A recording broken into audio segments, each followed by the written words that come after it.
Hello everybody, and welcome back to my channel, or welcome back to my podcast if you're listening to this episode in the audio version only. My name is Rux, I'm a Western tropical astrologer, and today we're going to be talking about the astrology of February 2023, folks. Before we do that, however, let me mention a few important things.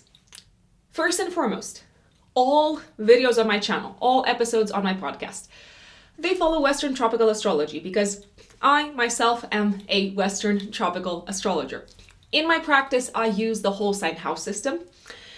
So for instance, if you're using Placidus or equal houses or any other house system out there, just so you know, in all of my videos and also in my work with clients, I use whole sign. So you may want to adjust your chart accordingly if you want to follow along. If you want to work with me, you can find me on my website, which is writteninthestars-astrology.com. I'm currently taking bookings for the second half of March, folks. If you are a new client, you can go straight to the 1-hour live Zoom consultation option on my website in the services section. If you're an existing client, then you have a few options to choose from, including the 1-hour year ahead forecast for existing clients at a preferential rate, and the 30 minutes follow-up consultation in case you have a few questions or one specific area of interest that you would like me to hone in on. For those of you who are new clients and who would like me to look at the year ahead for you to understand better themes, opportunities, potential challenges, how to navigate the energy of the year ahead, you can go ahead and book the 1-hour live Zoom consultation. That is completely customizable to your needs. So if you've had your natal chart analyzed and interpreted in the past, we don't have to focus on that. We can focus specifically on your areas of interest. We can also look at your astrocartography if you're looking to travel to certain places. If you are interested in moving, in relocating, astrocartography is a very, very useful tool. If you would like us to look into compatibility or relationship patterns or more specific kind of like questions around career or finances and so on, we can also do that. So once again, whatever it is that you are interested in, we can adjust, we can shape the focus of the consultation accordingly. And please keep in mind, please, I know I say this all the time, astrology is meant to be a tool that helps us understand ourselves better, reconnect with our higher selves, reconnect with our mission and purpose. It is a tool that helps us find meaning.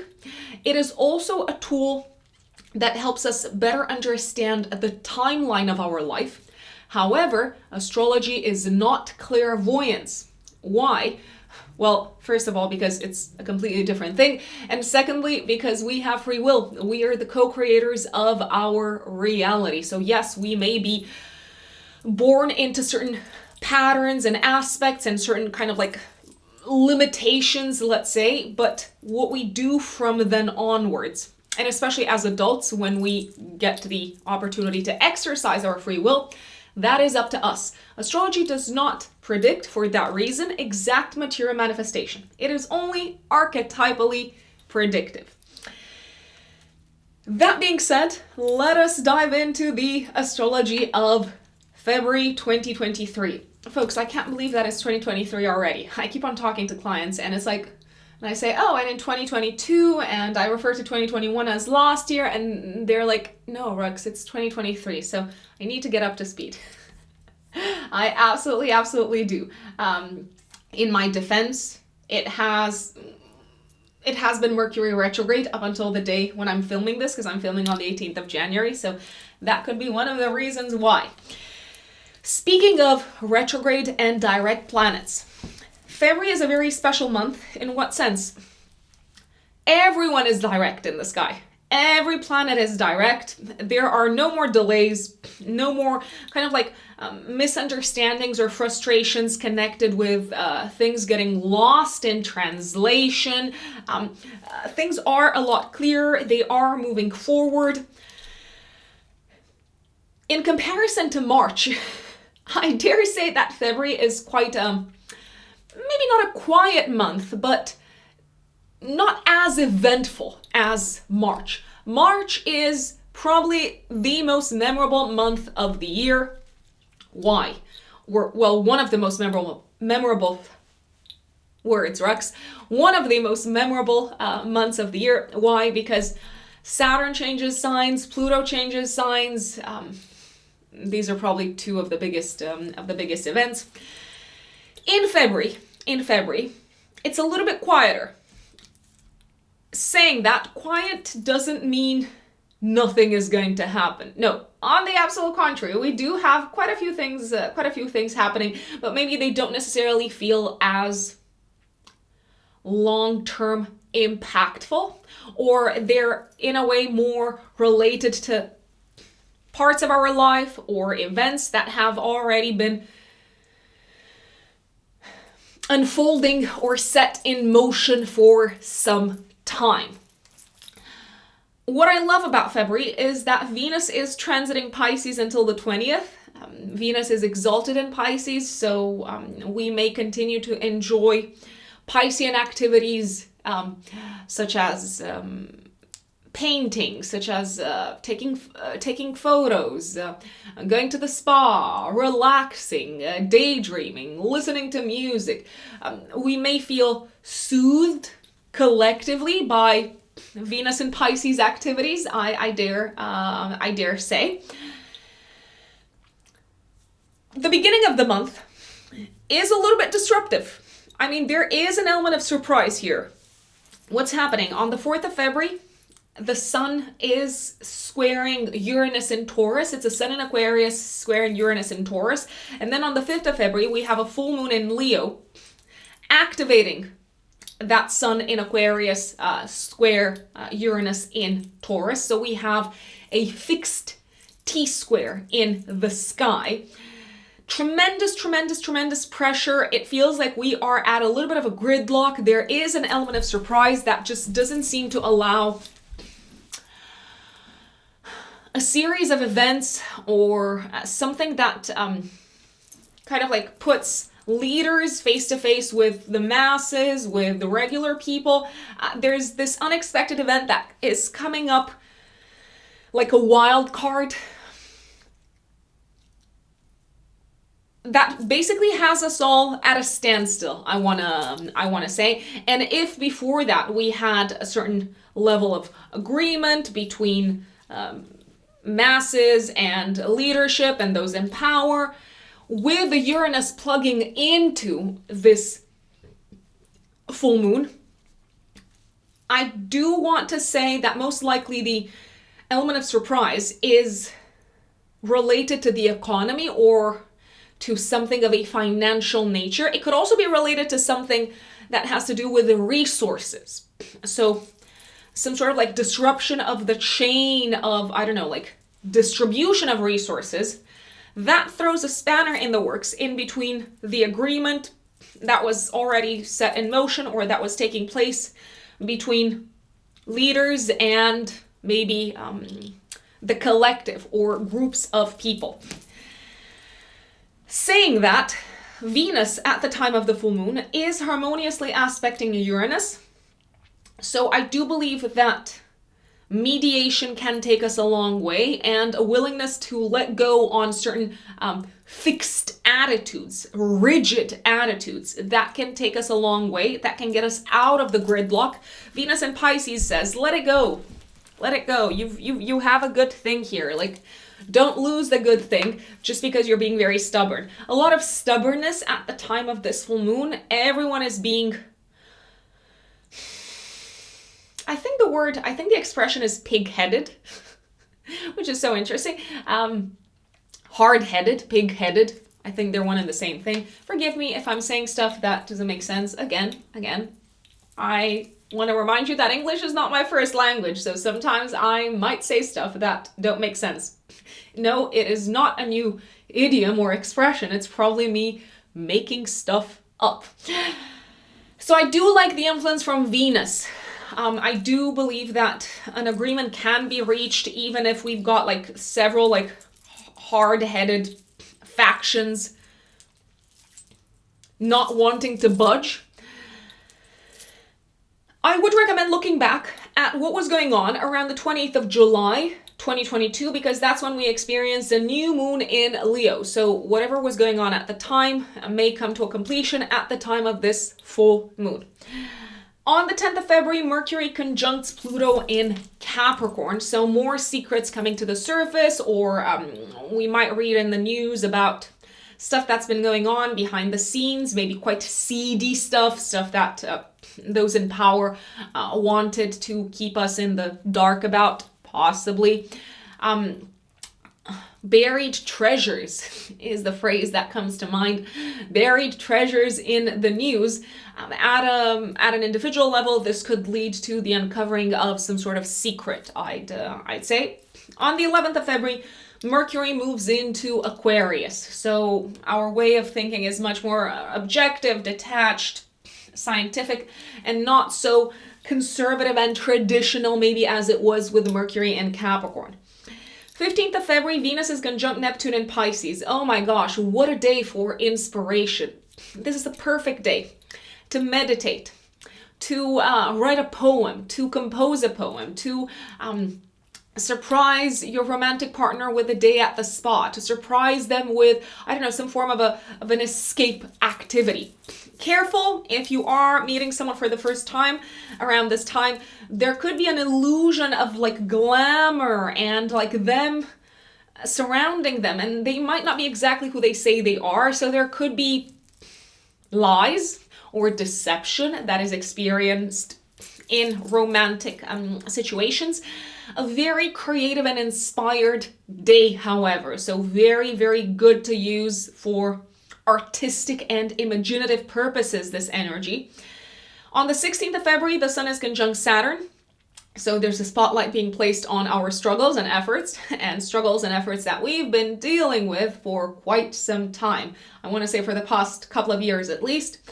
18th of February, Pisces season starts for the next month. The Sun moves into Pisces. And on the 20th of February, we have a new moon in Pisces. Venus enters Aries, so there's a change of the guard. Jupiter in Aries forms a minor grand trine. So Jupiter is the dispositor of the new moon in Pisces. It forms a minor grand trine with Mars in Gemini and Mercury in Aquarius. So I do see here like a breath of fresh air, I want to call it, in regards to our dreams and ideals, and maybe we feel inspired around this time to chase our dreams, to take action, to reach out to other people, to start helping the universe materialize and manifest our dreams, so to speak. This new moon is happening at 1 degree 21 minutes of Pisces. Venus changes signs, as I said, all the way until the middle of March, all the way until the 16th of March. Venus in Aries is going to like really enjoy like competition and a good fight, and it's going to be much more action oriented rather than laid back as it was in Pisces.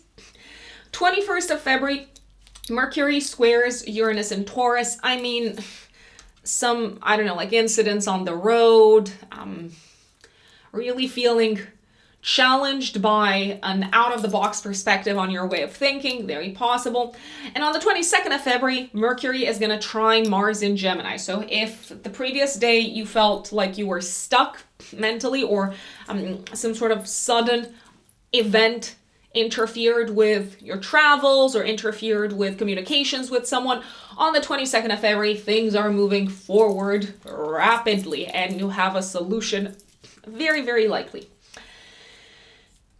Now let us talk about the updates for each of the 12 zodiac signs. Before we do that, let me remind you, please listen to the update for your rising sign, your ascendant. If you don't know your ascendant, you can calculate it online. You just need to know your date, time, and place of birth, and you can search on Google natal chart generator. You put in your date, time, and place of birth, and you will have the computer software will generate your natal chart, and you will know what the sign of the ascendant is. So these horoscopes are built with the ascendant in mind. If you don't know your ascendant or your time of birth to figure it out, you can listen to the update for your sun sign. But again, you might resonate a lot more with the update for your rising sign. And please keep in mind that these are general horoscopes, folks. If you want an in-depth, granular, as accurate as possible forecast, you will need to get an astrological consultation with an astrologer so that they can look into your entire chart. And that is a service that I offer, but I've already mentioned that. So without further ado, my lovely Aries, Aries suns and Aries risings. What does February have in store for you? Well, first and foremost, Venus is transiting until the 20th of February. It's moving through your 12th house. So you might enjoy kind of like escapist activities still. You may want to take some time off, I want to say, if you've got a few days planned for a romantic getaway. Essentially, resting might feel so rejuvenating and so fulfilling, at least for a few days. I realize you're busy people. I realize I'm talking to Aries, but it might be worth utilizing this transit. It might also feel very easy to connect with partners when it comes to spiritual topics or behind the scenes topics or topics that kind of like have to do with maybe how you both have suffered in the past. I mean, I know maybe that's not like the most romantic topic of conversation, but it does create trust. It does create intimacy, I would say. Venus is also the ruler of your second house. So until the 20th of February, I want to say that you might spend quite lavishly and not really look at your budgets and at your account, and maybe it is worth keeping a closer eye on it. Not that anything is happening, but you could just like have like money like swimming away from you, you know, like the fishes.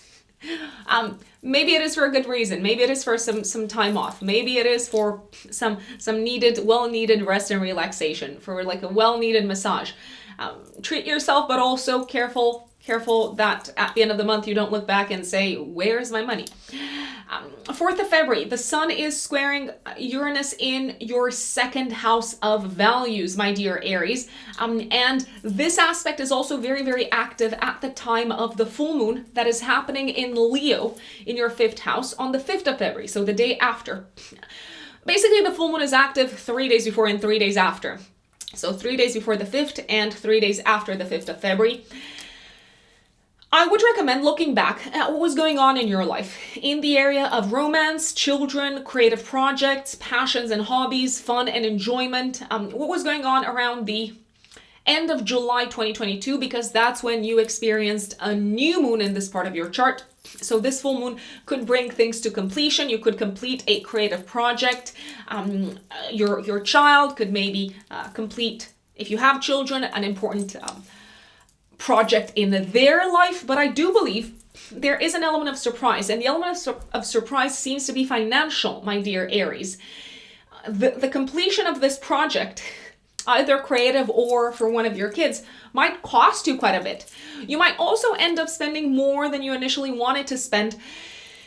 If, let's say, you go out on a date around this time, you might also realize, if you've been seeing someone for some time, that you are not exactly on the same page romantically in terms of values. Or they could surprise you and say, I don't know, spending time away from my partner every month is very important for me. And you could be very taken aback. So there is an element of surprise that is really at odds with your entrenched, let's say, approaches to love and romance.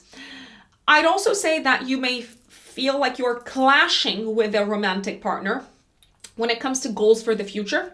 There could also be a sudden clash of feeling taken by surprise by one of your friends when it comes to differing values once again, maybe someone who you thought was very much on the same page with you. So if anything, you could be like, oh wow, I did not know that you thought like that.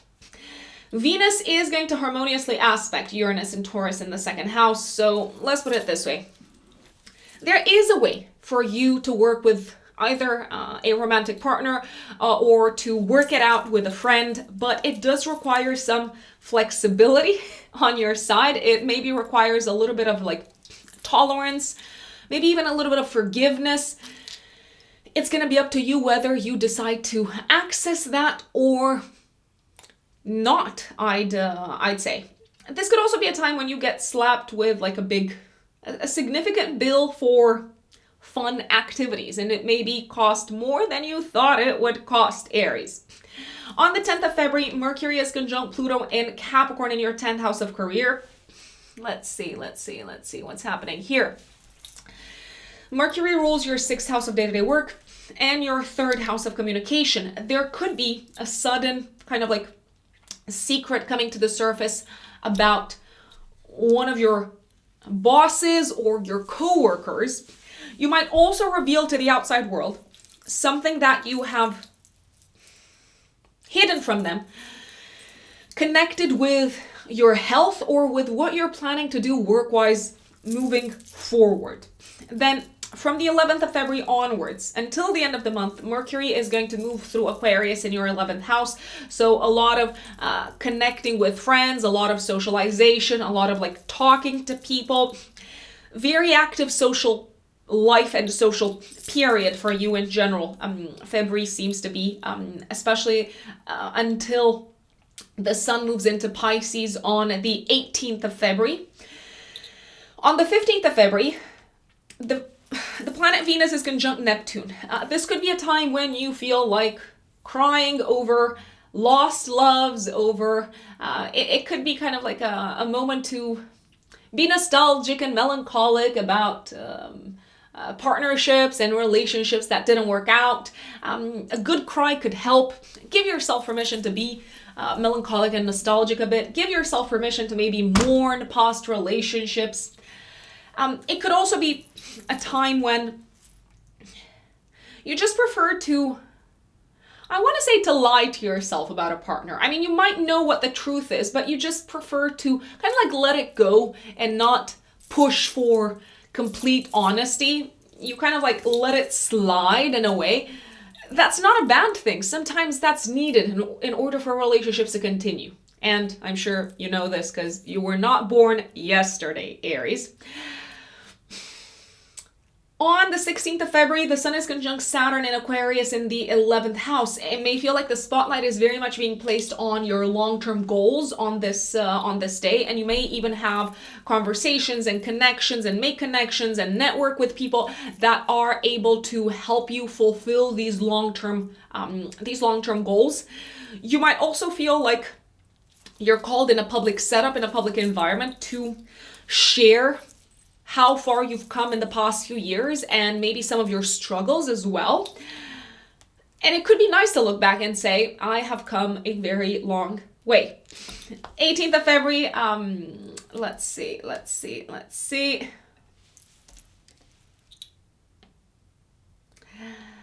The sun moves into Pisces, my dear Aries, in your 12th house. So again, the spotlight is being placed for the next month on mental health, on rest, relaxation, and maybe on you connecting more consciously with your self-sabotaging patterns.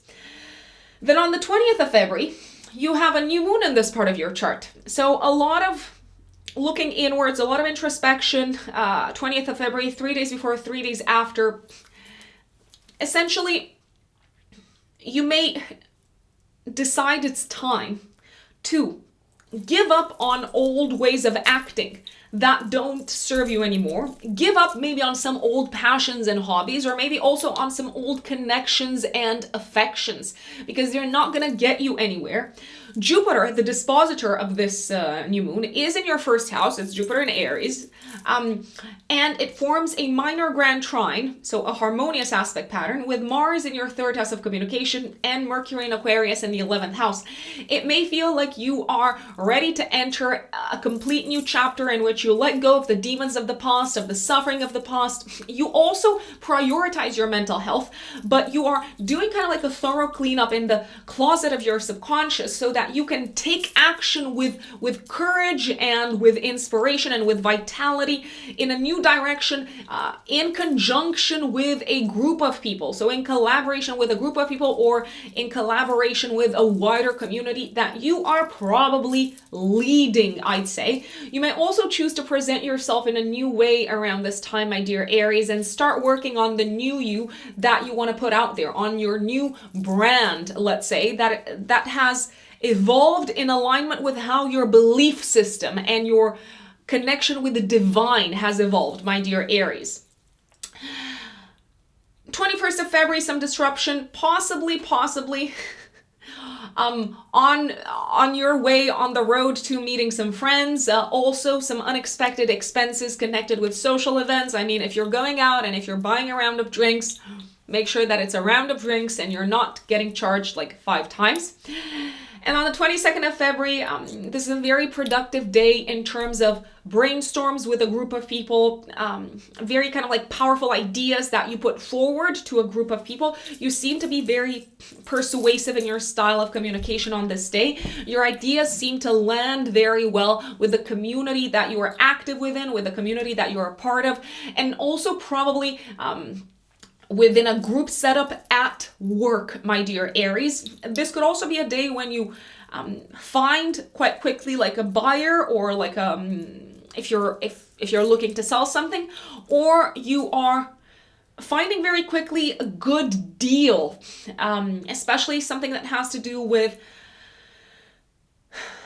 education, or exams, or cars, or car parts, or maybe tickets of some sorts, Aries. And that is February for you. My dear Taurus, Taurus suns and Taurus risings. What does February have in store for you, Taurians? Well, Venus, one of the 2 benefic planets. Venus is called the lesser benefic, and Jupiter the greater benefic. Venus is transiting through Pisces in your 11th house all the way until the 20th of February. You're gonna like this period a lot, Taurians. Why? Because you will very likely enjoy spending time out with your friends, connecting with like-minded individuals, feeling loved and appreciated, and feeling like you can be vulnerable and let go with your loved ones, and also feel accepted at the same time. It may really feel like you attract a lot of, I want to say, good friends and good people around you throughout this period. It is also a very, very auspicious period for networking, I dare say. You might also be very admired, because Venus is your chart ruler, Taurians. You might be very admired for your style, for your demeanor, for your looks, for your charisma in public, all the way until the 20th of February. You're very, very, very charming, if I may say so myself. And I know that generally you're quite well liked, but it may feel like throughout this period more than before. Let's put it this way. The beginning of the month is very kind of like strongly influenced also by the full moon that is happening on the 5th of February. And it's going to be active 3 days before, 3 days after. This is a full moon that is activating your private life versus public life axis, your 4th house, 10th house axis. What's going on? Well, it feels like something is culminating, something is coming to a completion at home in your private life, but it also impacts your, I want to say, your status in the world. You might need to make an announcement about something that was happening at home. You might need to make an announcement to the outside world. Let's say that you're planning to move. There could be an unexpected, I want to call it breakup, but it's not necessarily a romantic breakup. You may want to cut ties with a family member, my dear Taurians, or you may want to say, you know what, enough is enough. I am freeing myself from this. I don't need this. I'm going to do it my way. For instance, if, let's say, you've had, I don't know, like a parent insisting that you carry on with a career in a certain direction, and you have been feeling burdened and depressed and not in a good place, all of a sudden you might say, you know what, I'm just going to break free from the values and your way of seeing things, and I'm going to do it my way. There could be some significant clashes with either parents around this time. A parent could experience some disruption in their own home or professional life. You may need to suddenly relocate. This could also be a time, but unless you've got other transits and unless you're going through like maybe like a significant Firdaria period or perfection year, then just this full moon on its own is not enough to show relocation. Something might come abruptly to an end at home. Something might fall apart. That's also possible. Sometimes stuff breaks and it needs to be repaired. If you do have a conflict, if you do have a falling out with a parent, a family member, Venus is very nicely aspected to Uranus. I would be the bigger person, and I would choose what is no longer worth holding on to in terms of grudges or in terms of rigidity, because you could be rigid, they could be rigid, and it's all like one big pool of stubbornness, my dear Taurians. You might also want to have someone intervene on your behalf, maybe mediate a situation. I dare say. You're very, very exposed and in the spotlight career-wise, but at the same time, you're feeling physically the stress and the pressure from what's happening in your private life and maybe the needs of your private life, and how very kind of like public and exposed you are professionally. And you could, you could feel a little bit uneasy physically under the pressure of all of this. I just want to put it out there. So do talk to a friend, do get people to help you. You don't have to do it all on your own, my dear Taurians. 10th of February, Mercury is conjunct Pluto in Capricorn in the 9th house. Mercury is the ruler of your second house of income. You could be paying a hefty amount for maybe a trip, for a plane ticket, or for an exam, or for anything that has to do with school, academia, or visas, residency, foreign travel, anything that involves, I don't know, like import and export. That's very, very possible.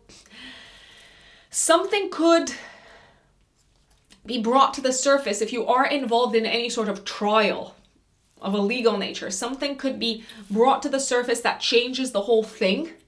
Maybe like some form of a secret or buried or hidden information. Then from the 11th of February for the rest of the month, Mercury transits through Aquarius in your 10th house of career. So even more focus on your career, conversations around payment, compensation, proper compensation. You might have a lot of like public speaking to do throughout the rest of the month. In a professional setup, my dear Taurians. Then on the 15th of February, Venus is conjunct Neptune in Pisces in the 11th house. There could be a few kind of like scenarios that take place. First and foremost, the first one that comes to mind is you could escape a little bit too much from reality together with friends. So I'm thinking of a wild night out drinking in which you basically have, I don't know, like a blackout. You basically are out of this world because Neptune kind of like escapes reality. I don't know, do you need it? Do you have to? When is too much too much? That's possible. There could be a little bit of a crush on a friend, or maybe a sense of feeling a bit confused over whether a friend has romantic feelings for you or the other way around. Not everything is what it seems on this day, so I would act a little bit cautiously. And of course, I would also make sure that you don't break anyone's heart. So if you do kind of, I don't know, like kiss a friend, ask yourselves, Taurians, do I really want something with this person, or am I just kind of like getting carried away? This is a fabulous day, for instance, to participate in a spiritual activity or a creative activity together with a group of people. So, for instance, like a creative workshop or an art class with a group of people, or attending a group meditation. fabulous use of this energy, my dear Taurus. 16th of February, the Sun is conjunct Saturn in Aquarius in your 10th house. It does feel like you are being very much faced. So you're becoming very, very aware of the duties, the responsibilities, and the pressures that are resting upon your shoulders professionally, especially since you seem to be in a higher up position, especially for those who are in a higher up position in terms of management. That's what I mean by higher up. So you could feel like a little bit like burdened and overly conscious of your duties and responsibilities. From the 18th of February for the month ahead, the Sun transits your 11th house of friends. So again, a lot of focus on social life, connecting with like-minded individuals. You may also reconnect with friends from back home, from the past, family friends, and so on. 20th of February, there's a new moon in Pisces in your 11th house of long-term goals and friends. You could join a club, you could join a new group of people, you could set some sort of a new goal, and this new goal may have something to do with the following. It could have something to do with your mental health and with your spiritual life. It could also have something to do maybe with, I don't know, like an endeavor that you are engaging in behind the scenes, my dear Taurus. It could be a new goal connected with investments, also very, very possible, but you may decide to keep this to yourself, and you might just do kind of like a lot of research and digging by yourself. You may also join a group type of setup that is focused on mental health issues, and it might help you tremendously to get out of a rut and to put life into perspective in a different way. I am seeing also the possibility of a secret collaboration that can yield additional income. A behind the scenes collaboration. I don't know if you're going to go out and share all of it, all about it with your boss, unless you are your own boss. In that case, I don't see why you should keep it secret. Maybe you want to keep it away from the eyes of the public for some time. 21st of February, Mercury is squaring Uranus. It does feel like someone who you're connecting with in a professional environment. It could even be a boss. They are a little bit too, how should I say, too unconventional in their thinking. They're challenging your way of thinking. They're also challenging some stuff that you're very kind of like rigid upon in terms of values, and maybe a little bit quite extreme, I dare say. It's going to be up to you what you do with this energy, but you don't seem to be seeing eye to eye with someone in a position of power on this day. And on the 22nd of February, Mercury in your 10th house of career is trining Mars in Gemini. I feel like you've got a solution maybe to exactly the issue that has been causing friction between you and a boss or you and a client the day before. Also very good news on the 22nd of February about your money and income. You could also make a very, very successful acquisition of a business nature. So maybe on behalf of your business, or you could buy, I don't know, if you're working for yourself, like a new laptop or something along those lines. It feels like a good investment. And that is February for Taurus.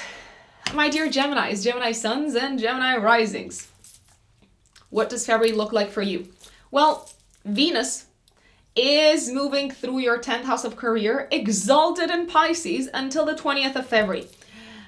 Geminis, if you are having interviews, if you are looking to apply for a promotion, if you are looking to ask your boss for, I don't know, like a raise or anything along those lines, I would start off those conversations and I would kind of like subtly, in a very like subtle, not maybe the most direct way, I don't know, prepare the person who you're asking something from.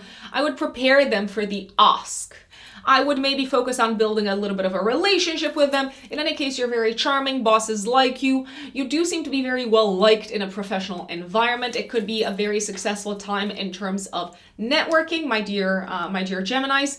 Venus is also the ruler of your 5th house of romantic love and children, so you could feel very appreciated and admired in the public sphere by people for the way that you've raised your kids, or for how I don't know, how well they're doing and how good kids they are. And you could be feeling like, yeah, I deserve the recognition. I deserve to be valued. You could also spend quite a bit of time in public.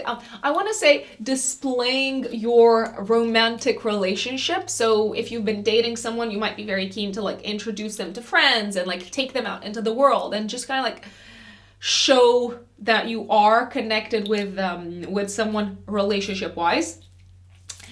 20th of February, this is probably one of the most significant dates of the month. 20th of February, 3 days before, 3 days after, there is a new one in your 10th house of career. New beginning career-wise, either a new role, a new position, you could be entering into a new industry, or you could be taking a new role in society, so in terms of status, because sometimes people ask me, Rux, I'm not working, what does that mean for me? Well, you're still fulfilling a role for society. I mean, if you are a stay-at-home mom, you could be, I don't know, like joining let's say a certain like community at school for your kids, or join a group of people and like play a very kind of like pivotal role within that group of people. So there's kind of like a sense of like fresh start within your professional and public life, a fresh start that you are very, very, very excited about. It does seem to bring that sense of like faith and trust and confidence and new goals for the future. You're connecting with very like strong-minded individuals that give you courage to push for your goals. This new position career-wise might involve quite a bit of traveling, there's a possibility, or connecting with new people, new teams that you have not connected with in the past, or working across kind of like international markets or international offices, my dear Geminis. Venus is also changing signs on the 20th of February until the middle of March. It's going through your 11th house of friends, clubs, long-term goals. Venus is making you, is making it easy for you. It's easier for you to reach out to others, to initiate partnerships, to initiate connections, to initiate collaborations. I want to say with courage and boldness, so I would even take risks and chances to reach out to potential partners, because it's likely to work out quite well.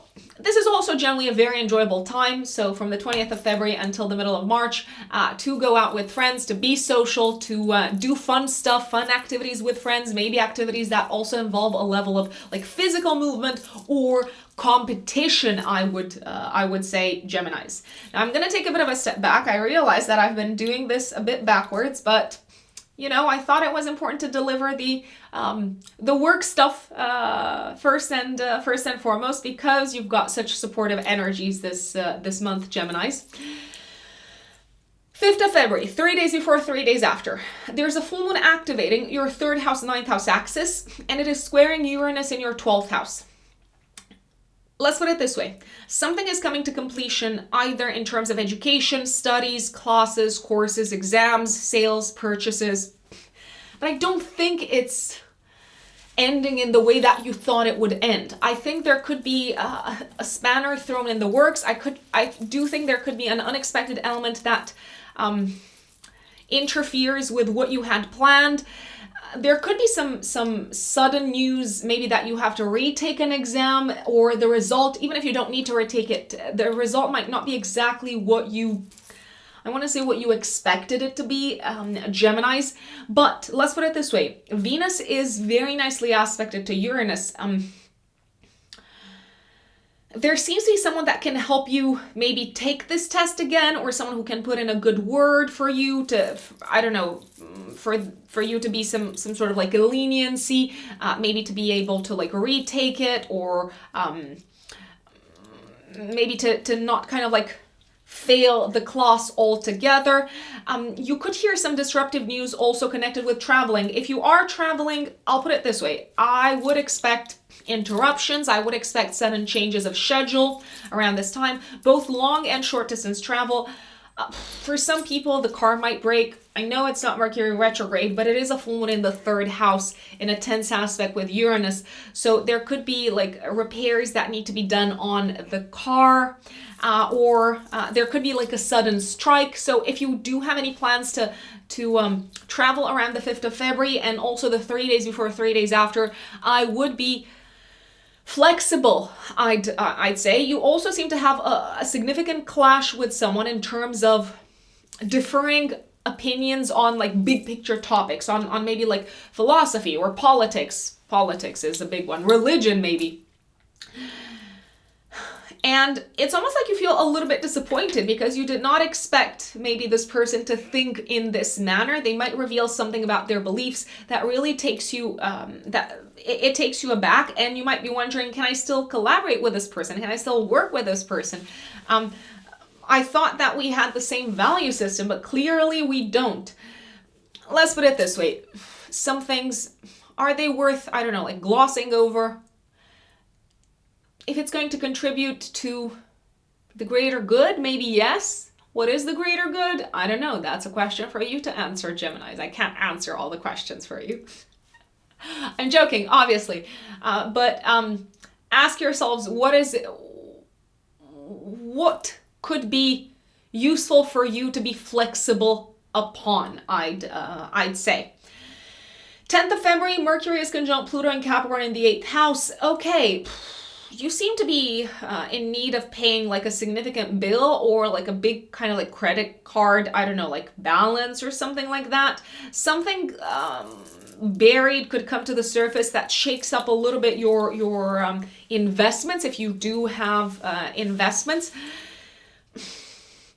You could also be thinking about death a lot on this date, which could cause a little bit of mental anxiety that could be felt physically also. Geminis, I want you to be aware of this. From the 11th of February onwards, Mercury enters until pretty much the end of the month. Mercury transits through your 9th house, so you could be thinking about the meaning of things. You could be thinking a lot about traveling. You could be connecting with people from different cultures, and your mind is kind of like out of a place of crisis and out of a place of anxiety and focusing on the worst, or on worst case scenario, or on what could go wrong, or on what's hidden.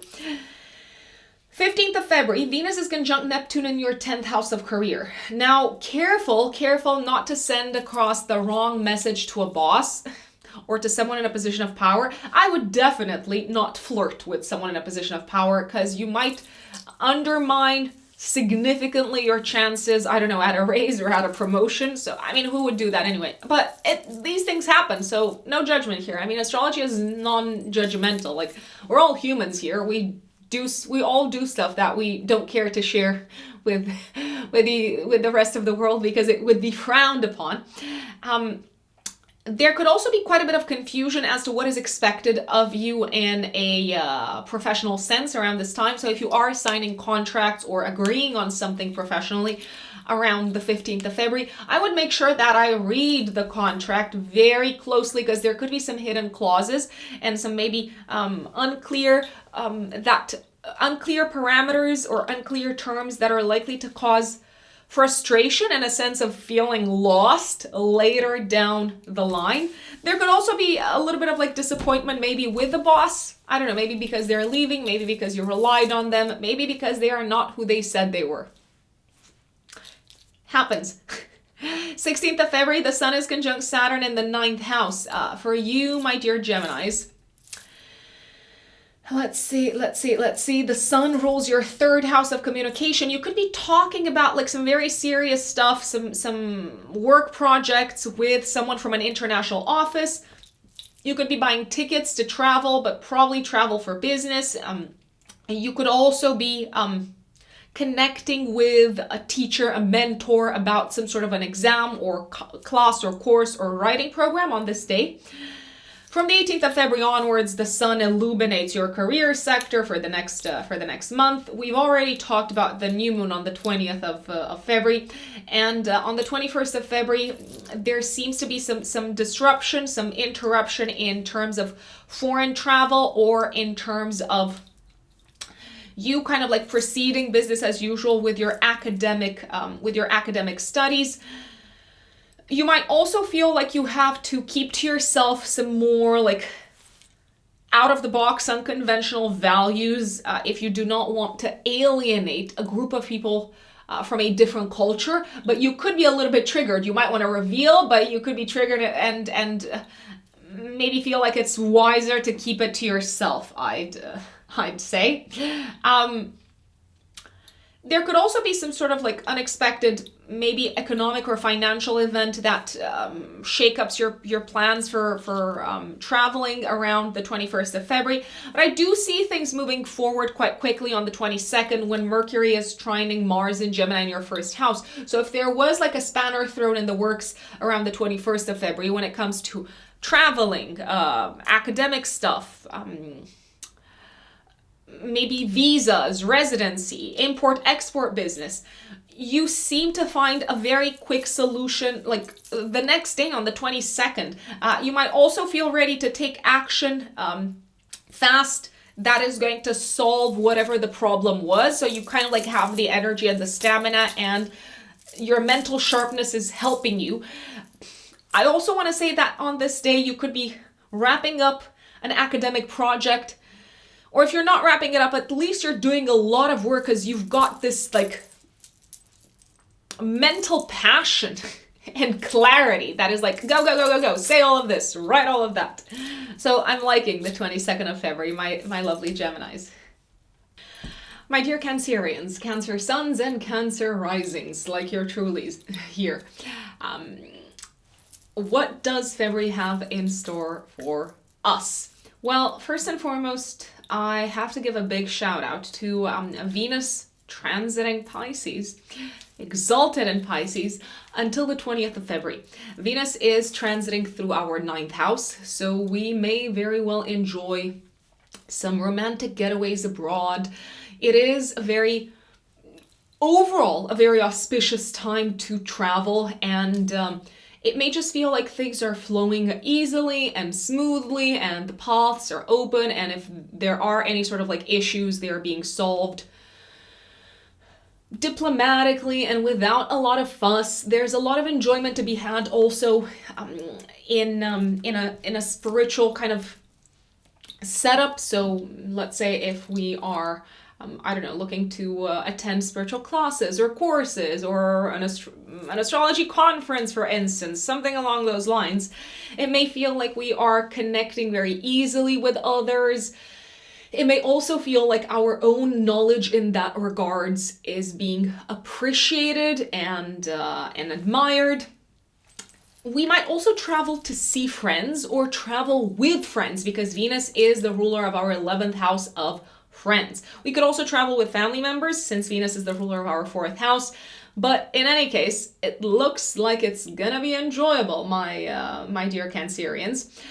From the 20th of February onwards until the middle of March, Jupiter moves in, Jupiter is already in our 10th house of career in Aries. Venus moves into our 10th house of career in Aries. So a lot of enjoyment coming from a professional space, feeling excited about taking risks, feeling excited about maybe collaborating with others, reaching out to others. There's this sort of like energetic vibe and very hopeful and bold energy about our career sector. It may really feel like a lot of auspicious energy is brought our way professionally, with both benefics in our 10th house of career. It is the time to go out into the world professionally, Cancerians, launch a new program, remarket yourselves, rebrand yourselves, start that new business, take that risk professionally, apply for the new job with Venus transiting your 10th house of career, and also with Jupiter, the great benefic there. Really exciting new doors are being opened for you, Cancerians, professionally, and these may become very, very obvious as Venus moves into your 10th house of career from the 20th of February onwards. But before we get to the 20th of February, let me take a bit of a step back. 5th of February, 3 days before, 3 days after, there is a full moon activating your financial axis. I feel like you need to make a big payment around this time. This could also be the time when you're supposed to get paid, but something gets in the way. Something interferes with the normal, the regular state of flow in terms of, I don't know, like expenses and payments and salary and so on. I would strongly recommend looking at your bank account around the 5th of February. Maybe you can do that exactly on the 5th or on the 6th. You might have been charged something that you were not supposed to be charged for, or you may have to pay more than you initially thought you would have to pay. When it comes to like a joint expense, you might also decide to break away from a financial partnership because it's no longer making sense to you, or a financial or like a business partner could decide, you know what, this doesn't work for me. These financial terms that you had agreed upon, they no longer work for you. So for like the two of you, so something needs to shift very radically. There is a little bit of a financial breakup energy here. You could also be a little bit taken aback maybe by an expense that suddenly comes to the surface that maybe your life partner made. So I don't know, maybe they bought a new laptop and they didn't tell you, and you see it on the statement for the joint account, and it could result in quite a bit of like friction and ego clashes, and really everyone is digging their heels in and is being very opinionated, but I don't necessarily see a middle path, a middle ground straight away, I wanna say.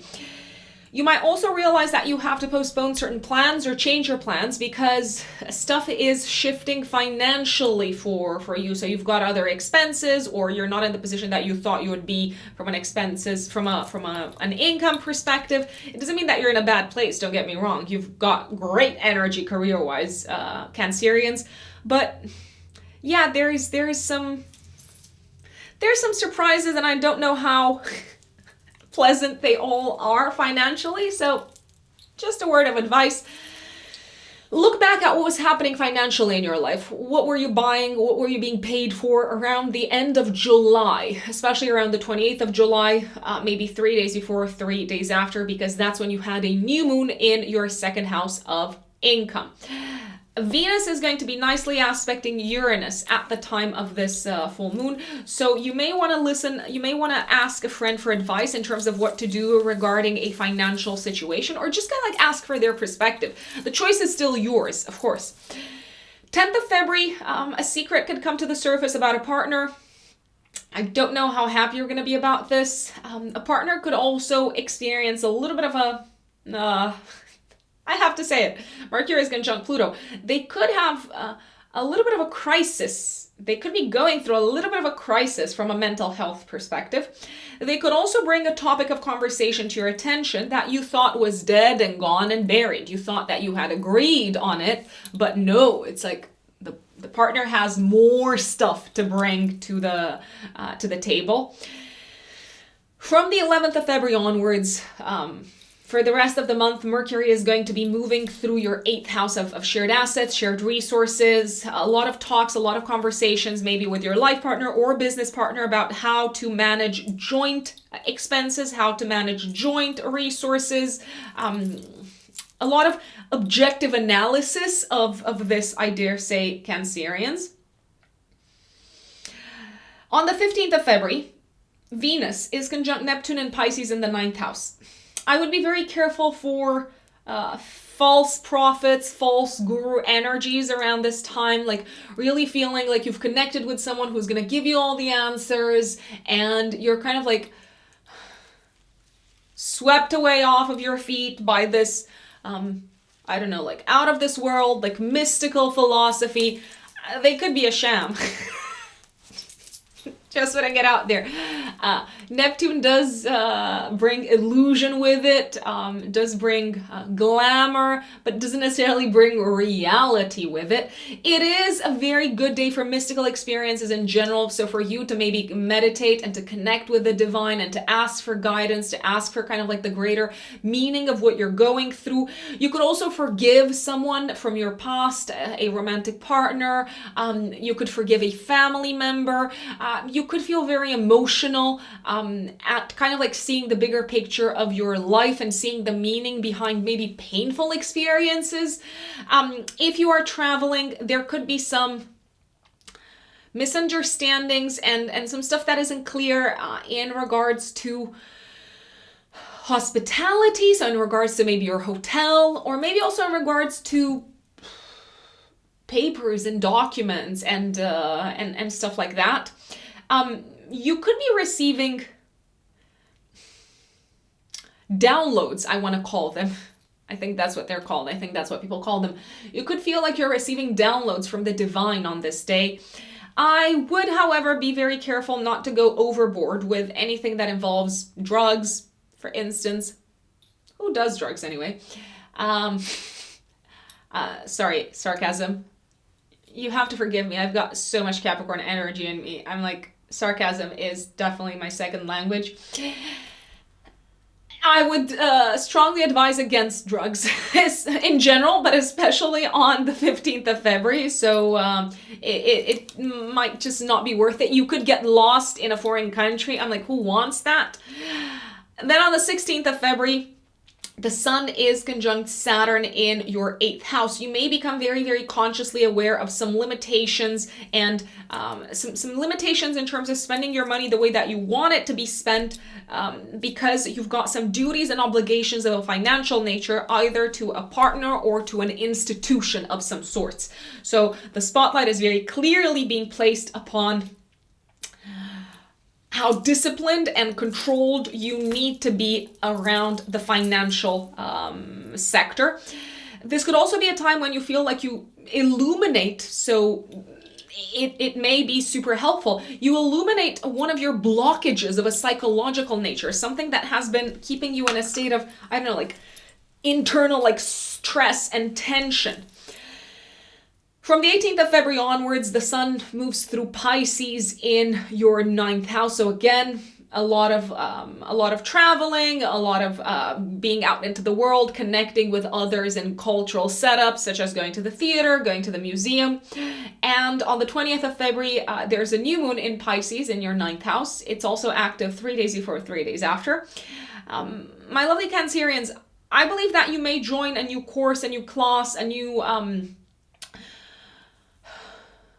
new academic maybe year or start a new academic chapter around this time. It may also feel like your beliefs are changing. Your belief system is changing. Maybe you're having an epiphany as to the new ways in which you find meaning in life.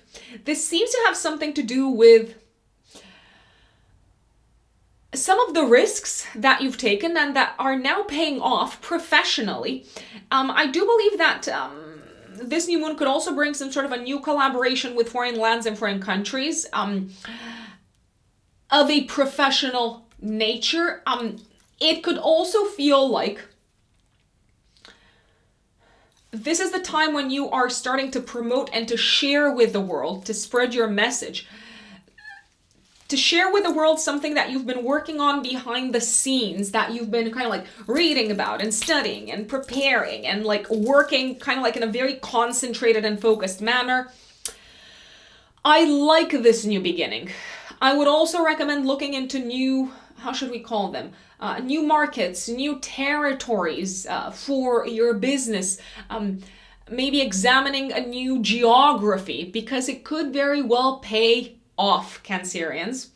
21st of February, some disagreements with friends, very likely around the topic of values, and also maybe on a financial kind of like matter. A friend could be suddenly going through a crisis and calling you out of nowhere, and it could kind of like interfere with your daily schedule, with your daily routine. They might need you. So you might need to like drop everything and go and talk to them. It's going to be your judgment call, Cancerians, after all. 22nd of February, I like the fact that Mercury is trining Mars so this is all happening in air signs. You seem to be working privately behind the scenes on an intellectual project very fast. Your mind is sharp. You're coming up with solutions for maybe previous intellectual conundrums. This is a great aspect to journal. This is a great aspect to write your thesis. It is a great aspect, I want to say, also in terms of like research and digging stuff and like finding insights that are very useful for you to move with an educational or a writing project, to move forward with it very quickly, Cancerians. And that is February for you. My dear Leos, Leo suns and Leo risings. What does February have in store for you? Well, it's got some good stuff. It's got some drama. But hey, what would life be without a little bit of drama in it? And there's this meme that goes around on the internet where there's this person saying, "Am I the drama?" I feel like sometimes we can be the drama. So maybe that's a good question to ask yourselves, Leos. I want to say especially around the 5th of February. Why? Well, because on the 5th of February, and you're going to feel this energy also the 3 days before and the 3 days after, so the beginning of the month essentially, there's a full moon in Leo activating your first house of identity, your 7th house of relationships, and your 10th house of career and public status. Now, this can feel like quite a disruptive full moon. Why? Because it really feels like you can no longer accept or play along with the requests of other people that are just kind of like too extreme and not taking into account what's important to you, or not taking into account your own kind of like personal needs, your emotional needs, what makes you feel good on an internal level. Now, who are these people who are asking you for stuff that you can no longer offer? And when I say you can no longer offer, I don't necessarily mean financially. I mean energetically. I mean in terms of like time or resources. Time is the most important resource that we've got. It can be a partner. It can be a boss. It can be both. It could also be a business partner. Some Leos might decide to dismantle a business partnership around this time. Why a business partnership? Well, because of the involvement of Uranus in your 10th house of career. There is also a possibility that some Leos might announce a sudden breakup. Maybe it feels sudden to the outside world. Maybe for you it doesn't necessarily feel that sudden. It feels like it's been a long time coming, but the outside world could act like super shocked, like family. I don't know. The community that you're part of, they could say things like, "Oh wow, I didn't see this coming." You just kind of like felt like such a solid couple together. It's not mandatory, but you do seem to clash with someone very strongly. It is a very rigid and stubborn full moon that we're dealing with here. The saving grace, I want to say, is Venus in Pisces sextiling Uranus. Let's put it this way. If you've been boiling on the inside and just kind of like accumulating a lot of frustration, and you're just exploding, you could explode. Like you could be like, enough is enough. Which might not be a bad thing, because sometimes we do have to reassert our boundaries. We do have to say, this no longer works for me. It might be, however, wise to consult, if possible, with someone who you trust on a very deep level, with your secrets, someone who knows you intimately, someone who's been in your life for a long time, my dear Leos. It could be a sibling. It could be your mom. I would kind of like see what their perspective is upon the entire situation, the entire clash. You might also decide around this time that you've had enough of an abusive boss or of a very extreme boss, and you might be very kind of like inclined to say no more.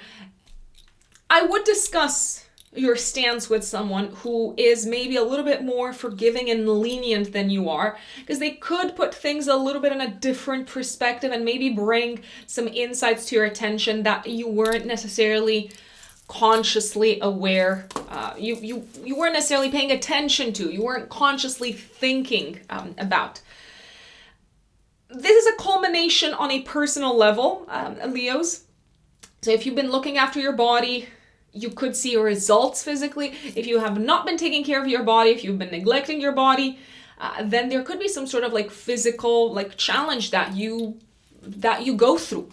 It's not mandatory, but it is possible, and this could interfere for like a day or two with you, I don't know, like going into work or attending some of the events that you had scheduled, and so on.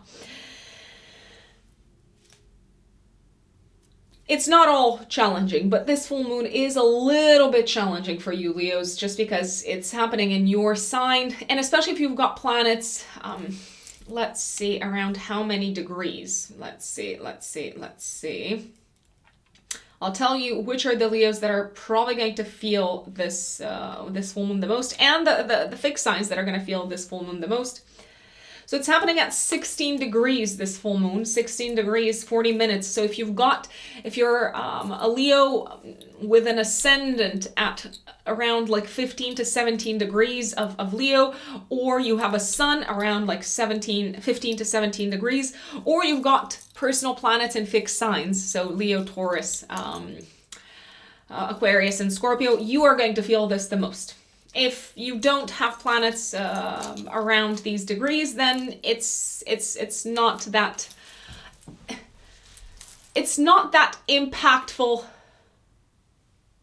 a full moon, and even if there is disruption, it may not be that big and that destabilizing, I dare say.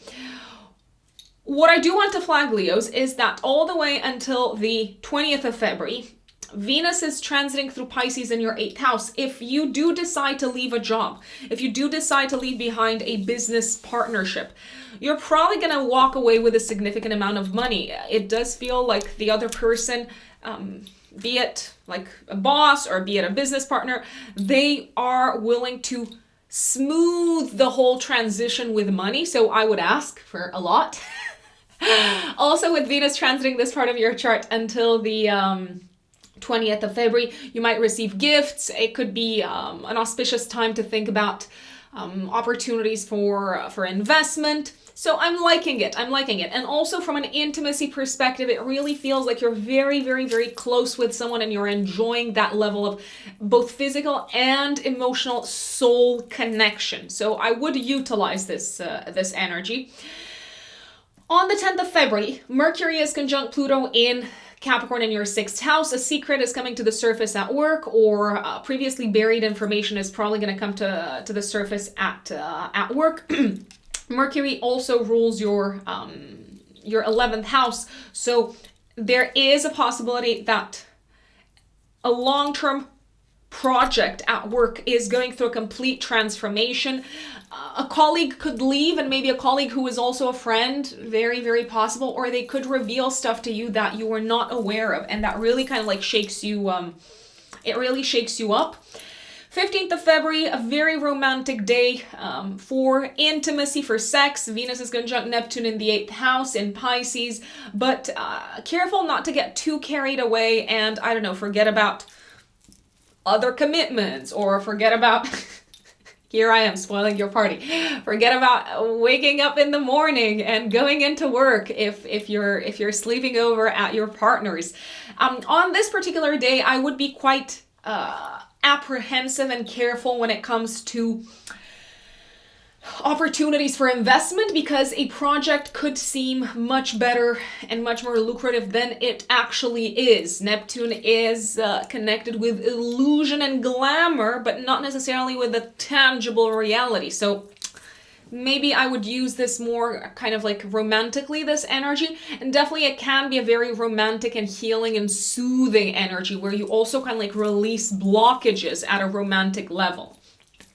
16th of February, the Sun is conjunct Saturn in your 7th house of relationships. The Sun is your ruling planet.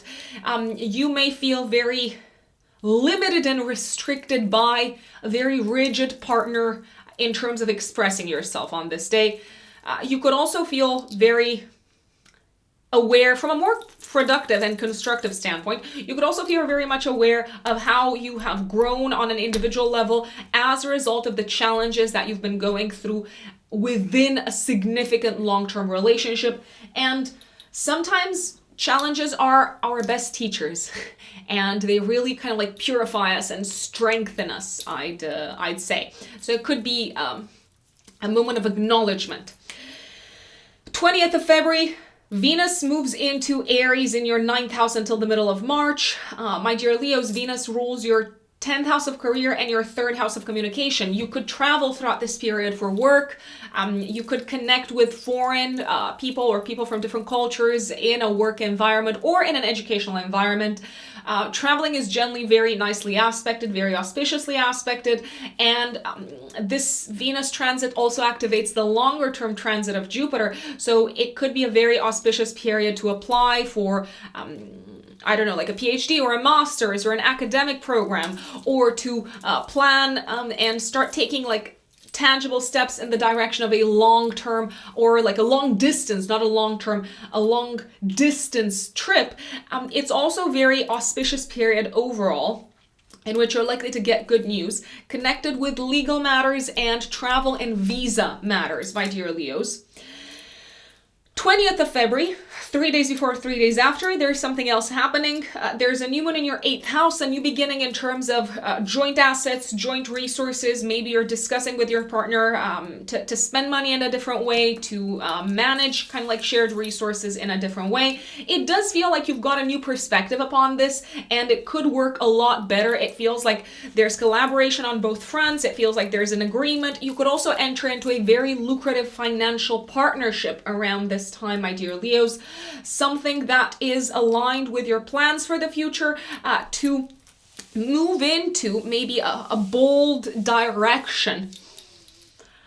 I want to say in terms of your financial goals, this could also be a time when you start working on your psyche in a different way. So you could start therapy that could help you put things into perspective. It feels like your horizons are broadening.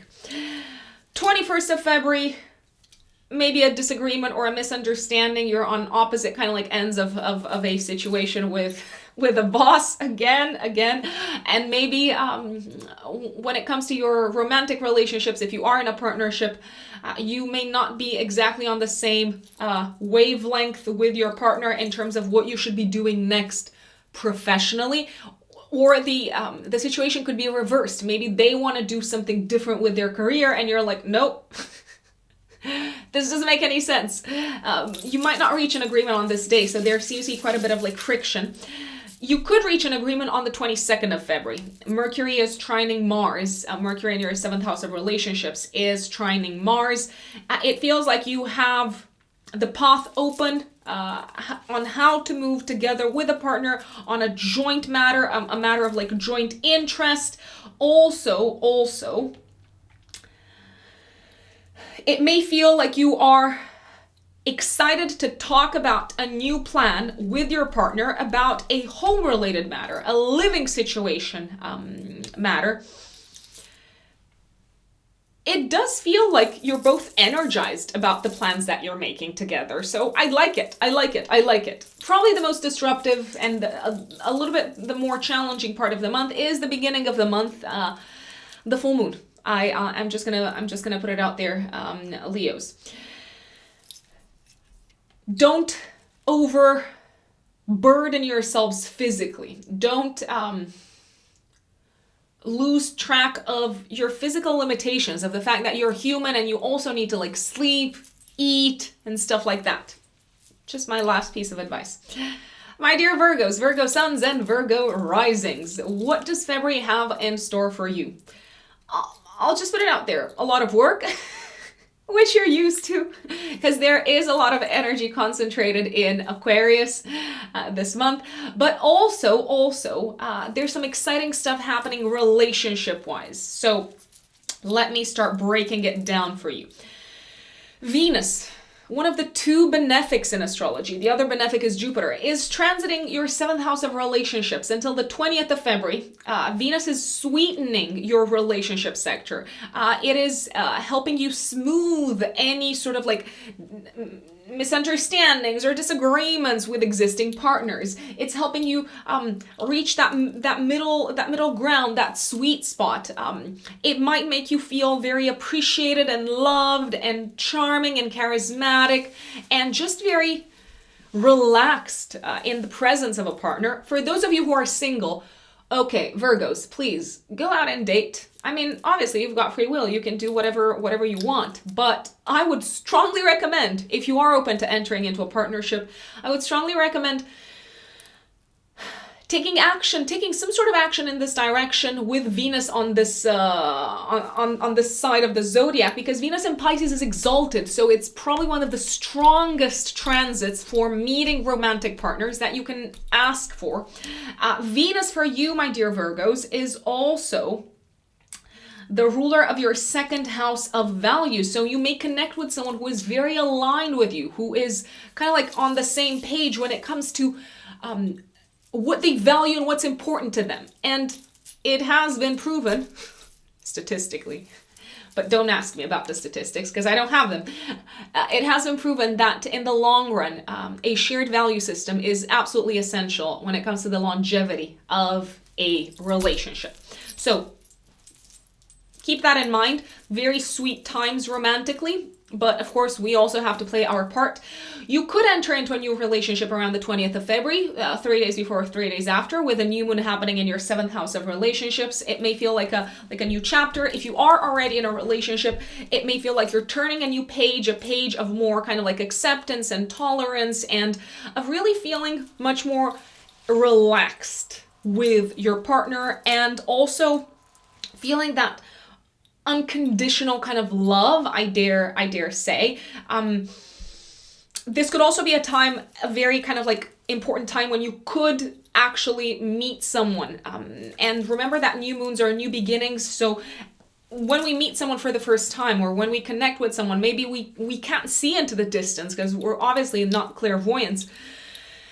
We can't see for sure how this whole thing is going to progress, but I would have a little bit of faith in who you're connecting with relationship-wise around this time, around the 20th of February, Virgos, because it could be good. It could be quite good.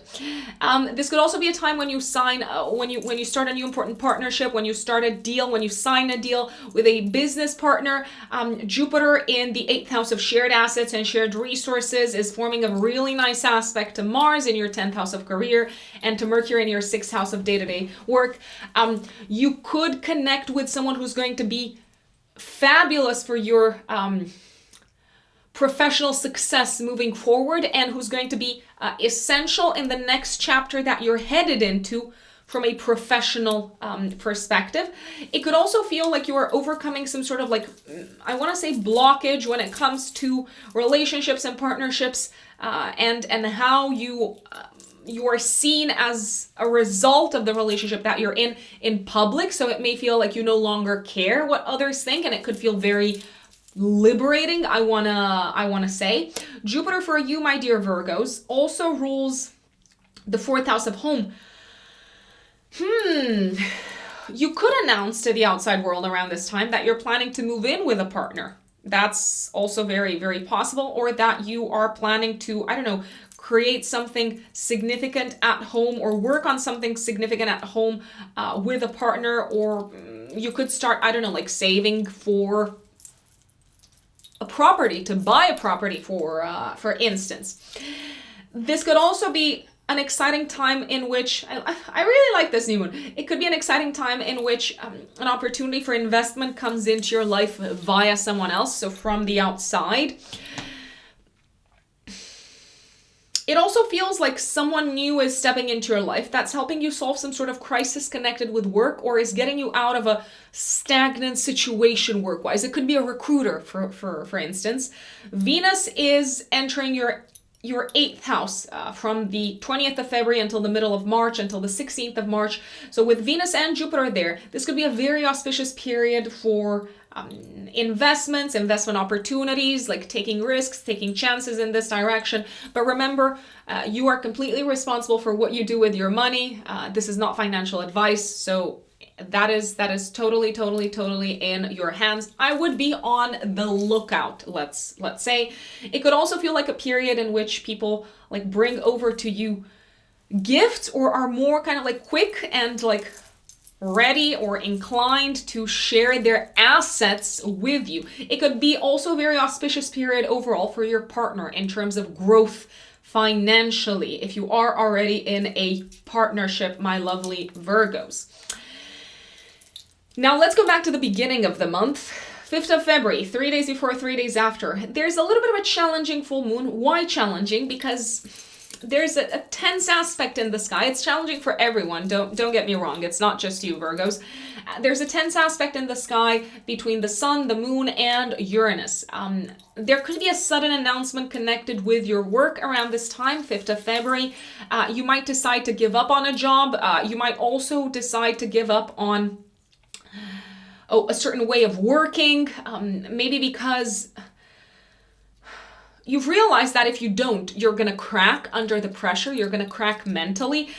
You could feel drained and exhausted physically around this time, Virgos, maybe because you've been working yourself too much. There could also be quite a lot of frustration in terms of maybe plans changing or unexpected events coming up that mess up with pre-existing schedules in terms of traveling, pre-existing plans in terms of traveling. Health-wise, I would say, especially from a mental health perspective, you could be feeling overwhelmed.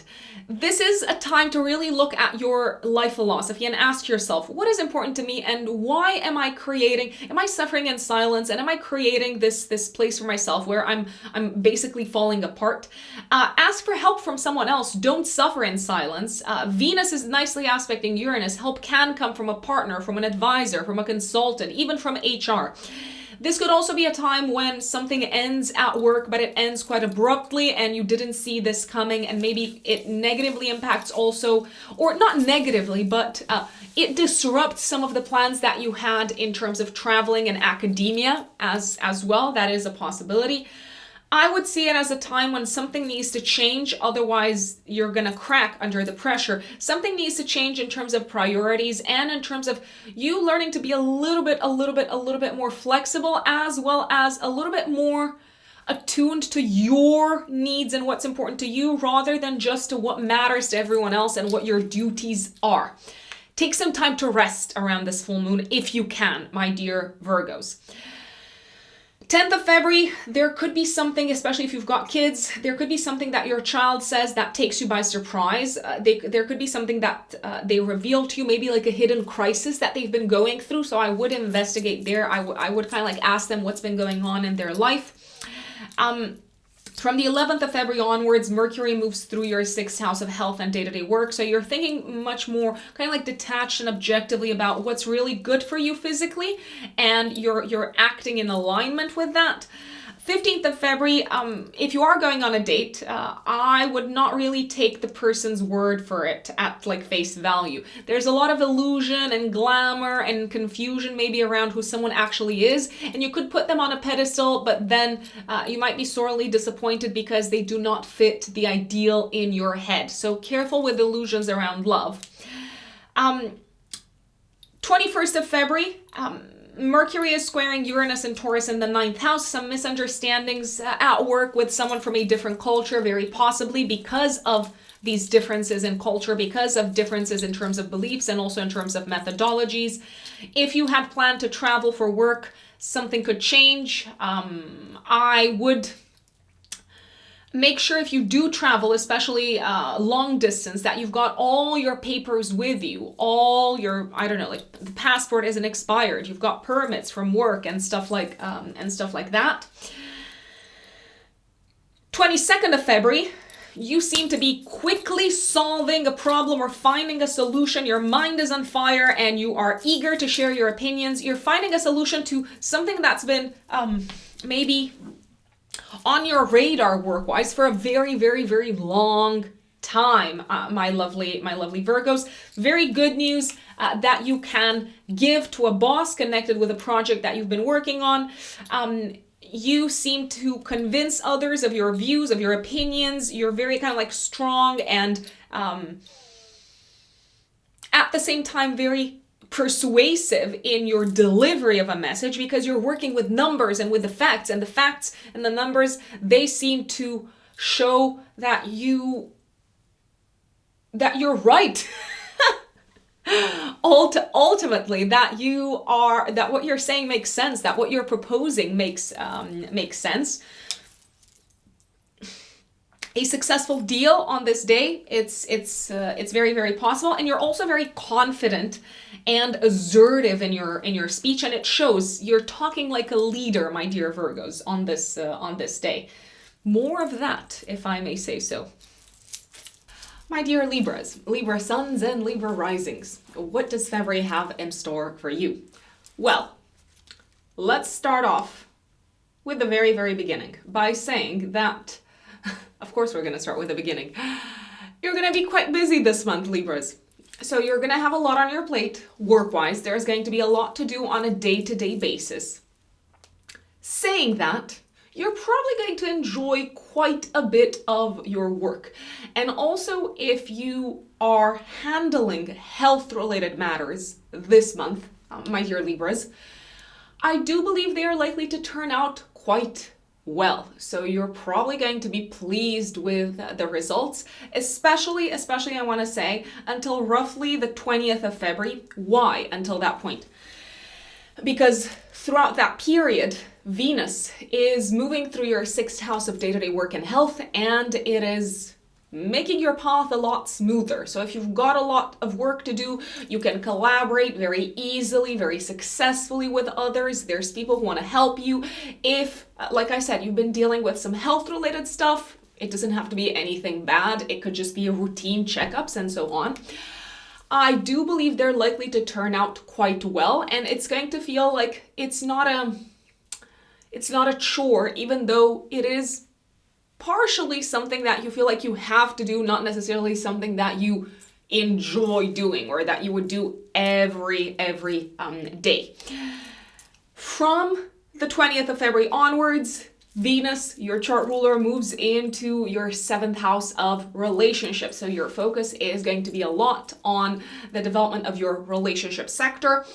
It may also feel like prime time for dating, for going out with your partner, prime time maybe for potentially meeting partners. You may feel like you attract more easily partners if you are not with someone. But let me take a step back and go to the beginning of the month, go to the beginning of February. 5th of February, 3 days before, 3 days after, there is a full moon taking place in the sky, activating your 11th house, 5th house axis, my dear Libras. Now, first and foremost, I would like you to go back in time, mentally, of course, and have a think about what was happening in your friendship sector, what was going on in terms of goals, long-term plans for the future, in terms of your involvement with a community. What was going on in this part of your life, Libras, around the end of July 2022? Were you involved, or did you initiate any group type of project? Did you join a team?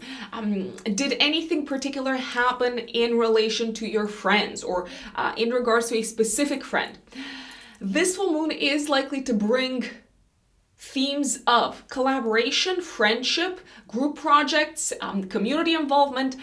It's likely to bring them to a culminating point, to a peak of some sorts. Now, it might not be exactly the culminating moment that everyone is expecting. Why? Because Uranus, planet of surprise, is involved in this lunation. So there is a chance that a group project, even something of a creative nature, may not exactly end in the way that you would like it to end. Very, very possibly. There is a possibility that you may have to stop being involved with a group of people. You may decide to leave a group of people, leave a community, because you find out some things about them, some things about their policies, about their values, that really shake you, that really take you by surprise. And you might say, you know what, this is shocking and I am done. There is a chance that a friend might exit your life quite suddenly, not because necessarily you've had a fight, but maybe they're moving countries. So all of a sudden they might announce, listen, I'm going, goodbye. So they might leave you a little bit heartbroken. Disruptive events in the lives of friends, very possibly. If you had any particular plans with friends around this time to get together with them, to meet them and so on, I would be flexible and I would be prepared for things to change due to unforeseen circumstances, my dear Libras. Those of you who have kids, there could be some disruptive events in the life of your children that maybe have to do with the groups that they are a part of, that kind of like shake you up quite suddenly, and you might need to take a very radical decision. You might need to take a radical action. For instance, I'm going to give you an example. Remember that astrology does not predict exact material manifestation, so we don't know for sure in terms of concrete terms how this full moon is going to manifest. But let's say you have a kid and, I don't know, they've been playing football, right? And you find out very unexpectedly that they have been bullied by someone at the club, and maybe the coach was aware and they didn't do anything about it. And you might decide, you know what, this is completely wrong and I'm going to extricate my child from this situation and maybe have them join another club, a different club. It is possible for something like this to happen. If you go out, which you could, it could be a time for socialization. I would be careful not to end up paying a much bigger bill than you initially wanted to pay or signed up for. 10th of February, Mercury is conjunct Pluto in Capricorn in your 4th house of home, my dear Libras. I do feel like there's something coming up to the surface in your home, maybe like a secret, maybe something that has been buried, something that could have been rotten or toxic, both physically and metaphorically. I mean, in more literal terms, I would check the, what's it called? Like the drain pipes. I would check the basement. There could be something that is rotting in there, especially if you have a basement.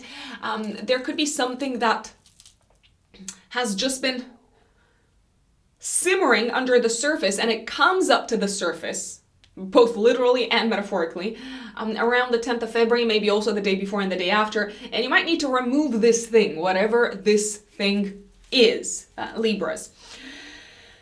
From the 11th of February onwards, Mercury moves through Aquarius in your 5th house until the end of the month, and it's going to spend a bit of time in March there as well. So your mind might be focused a lot more on fun, on your passions, on your hobbies, but also on the topic of children, my lovely Libras. You could be racking your brains in regards to something connected with your child's education. So you could be analyzing options, you could be kind of like doing research and so on.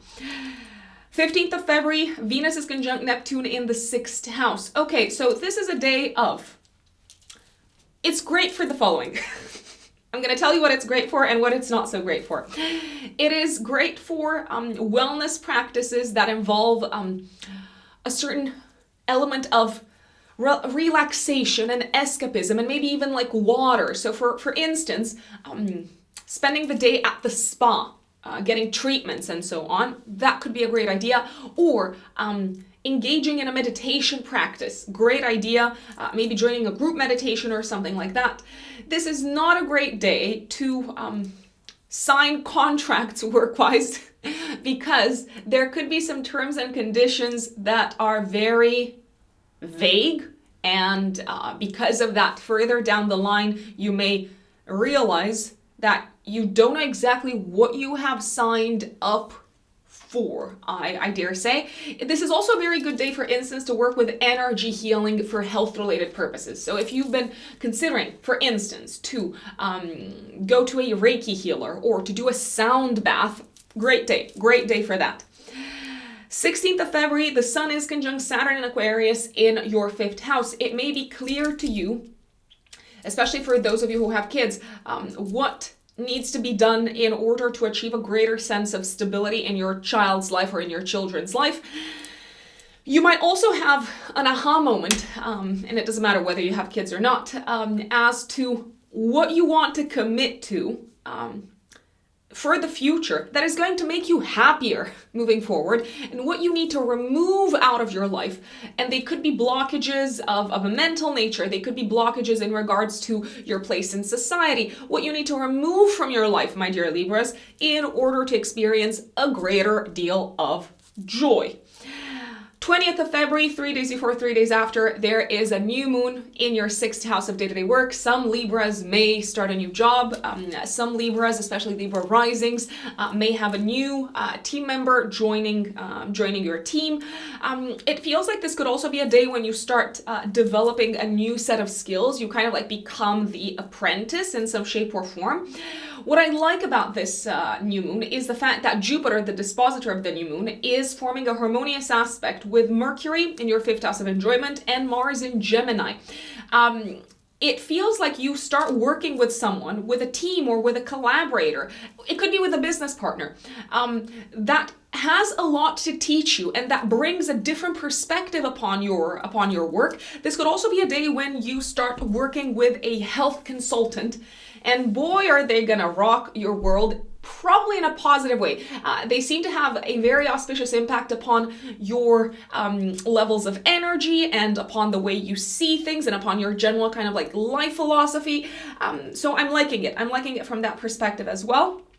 21st of February, I dare say that again, plans could change in terms of having a date, in terms of going out, in terms of participating in a fun activity, something that is connected with your hobbies. Why Uranus is squaring Mercury in your 5th house on this day. There could also be some miscommunication or some revelations that, again, shake you a bit, connected with romantic partners. On the 22nd of February, however, great day to go out on a date. You seem to be mentally stimulated by someone. You seem to have exciting, passionate conversations with someone. It's also a day to be very creative mentally, and you could feel like your mind is going like 300 miles an hour. And if you've got any sort of like creative brainstorms that you need to be engaged in or involved in, this is the day when the ideas are like bam, bam, bam, bam, bam. This could also be a day when you purchase, for instance, tickets for a trip, for a long distance trip, I would say, my dear Libras.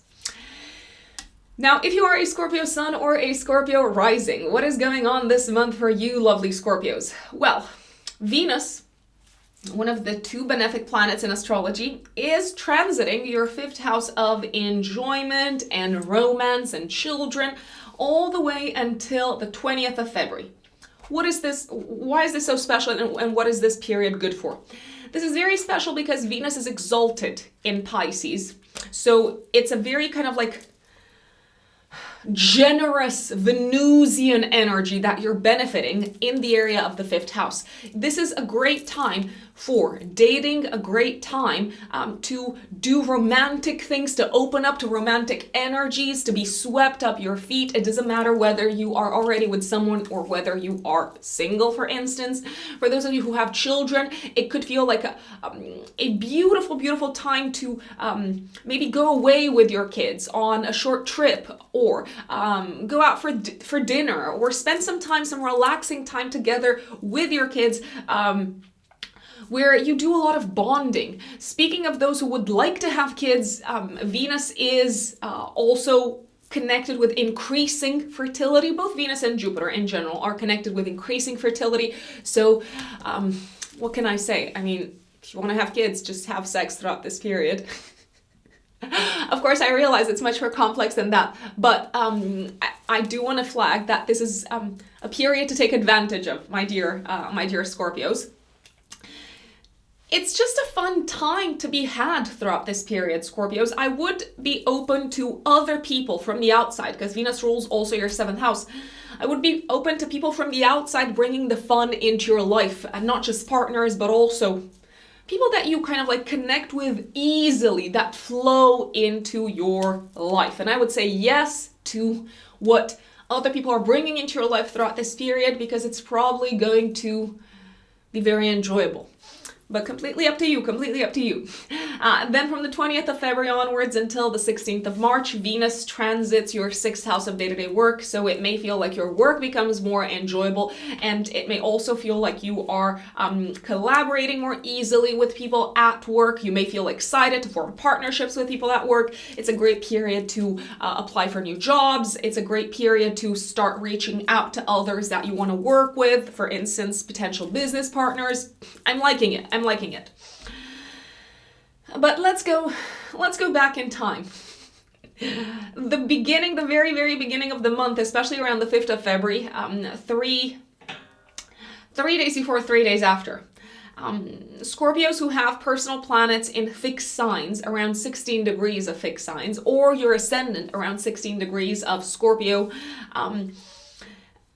you're going to feel this full moon in Leo the most. This full moon is activating your 4th house, 10th house axis, and it is squaring Uranus and Taurus in the 7th house of relationships. What's happening here? Well, I would first recommend looking back at what you were doing career-wise and what was going on in your public life. What was the world kind of like talking about in relation to you, in the public sphere, out into the world, not at home, right?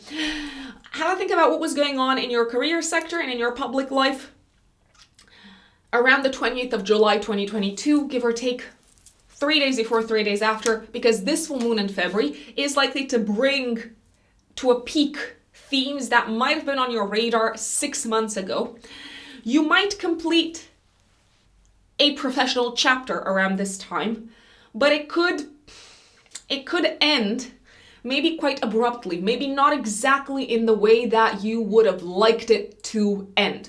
So some of you might hand in your resignation because you've had enough of working with someone that you cannot stand, with someone that just feels like they are disrupting the flow of your life. Some of you may hear sudden news of a boss leaving, and that leaves you hanging and you're wondering, what on earth am I supposed to do right now? Now, if you do decide to leave your job, but for whatever reasons, if something does get shaken up in terms of professional status very, very strongly, I want to remind you that Venus and Jupiter are going to be in Aries in your 6th house of day-to-day work. Jupiter until the middle of May, and Venus from the 20th of February until the middle of March. This is a beautiful period to start a new job, to apply for new jobs, to start fresh in a new team, working with a new team. Interviews are likely to go very, very well. You may feel excited about the element of novelty in a day-to-day work environment. So if something does shake your career to the very core, at the beginning of the month, my recommendation is not to despair, especially if this was not necessarily chosen by you, because there is very, very, very, very, very likely, with 2 benefics on your side work-wise, from the 20th of February onwards, that there's something significantly better out there for you, my lovely Scorpios. And sometimes we do need kind of like a kick from, I don't know, the world, the universe, in order to move forward, to explore new territories. So just putting that out there. You might also have a massive announcement to make to the outside world regarding maybe a partnership that is breaking apart. Now, it doesn't have to be necessarily a personal partnership. It might very well be a business partnership. Again, we go back to the whole professional kind of like sphere of something cracking. Another possibility, my lovely Scorpios, is that your partner, especially if you are in a relationship, could have a bit of a sudden crisis in either their professional life or in the life of a parent. And if this does happen, I do see something crumbling at the time of this full moon. I don't think there's a lot that you can do other than support them and maybe make them aware of the fact that you're gonna be by their side no matter what happens and no matter what sort of like hardship they are going through, I dare say. I do see an element of like love, an element of emotional connection, of a stronger bond at the time of this full moon, with Venus harmoniously aspecting Uranus in the 7th house of relationships. So I'd say that there is love between you and the partner, and there is support, even if there is some sort of crisis, I'd say. Mercury is conjunct Pluto in Capricorn in your 3rd house on the 10th of February, my lovely Scorpios. Mercury rules your 11th house and your 8th house. It feels like some sort of secret comes to the surface around this time, Scorpios. It could be something connected with your intimate life. It could be something connected also with a friend. You may feel like you really have to say something that you've been sitting on for a very, very long time. Or the other possibility is that a friend could say something that they have been holding on to for a long time, and it could be deeper than you thought it would be. Let's put it this way. Mercury then moves into your 4th house of home from the 11th of February onwards, so your mind is a lot on like family matters, on home-related matters. You might be thinking of how to solve a crisis of some sorts at home, or in relation to either your parents or your partner's parents. 15th of February, Venus is conjunct Neptune in your 5th house. Okay, so this is a great day for artistic self-expression, creative self-expression, inspiration. It is a great day to write a song, to write a poem, to let yourself be carried away, I don't know, by your imagination. If you are, however, dating someone for the first time on this day, so especially those of you who are maybe going through the new kind of like dating chapter, careful, because not everything is what it seems at a first glance, my dear Scorpios. And I know that you're generally very street smart, but you could be a little bit falling for an illusion around this time. So that's my only kind of like word of caution. 16th of February, this could be a time when you become very aware of something that needs to be released from your private life, from your home life. You could be doing a lot of cleaning. You could be doing a lot of acknowledging what needs to go from maybe your property, I want to say. There is a new moon in your 5th house in Pisces on the 20th of February, 3 days before, 3 days after. This could be the beautiful new beginning of a romantic relationship or of an exciting creative project where you work in collaboration with someone else. You could be starting a new job around this time that involves utilizing your creative talents much, much more. What I like is that this could also be a time when you discover a new hobby, a new passion, something that brings you joy. Speaking of pregnancy, Scorpios, Scorpio risings in particular, there could be some really positive news around this time, around the topic of pregnancy. For those of you who have kids already, it may feel like your child is entering into a new chapter where they're making significant progress on something that has to do with their health, wellness, well-being, and day-to-day habits.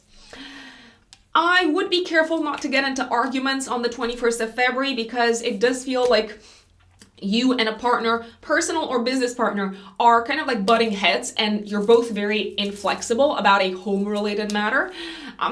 You might find a way to appease both parties involved on the 22nd of February. So on the 21st, it's like conflicting views between you and a partner. 22nd of February, it feels like you found a way to move forward that takes into account your partner's values, I'd say. 22nd of February, you also seem to have a brilliant idea of how to solve maybe some sort of like crisis or an issue that involved a lot of spending at home. You might have that aha moment where you say, oh, this is what I need to do.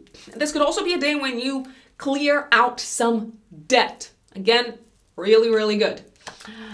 And that is February for Scorpios.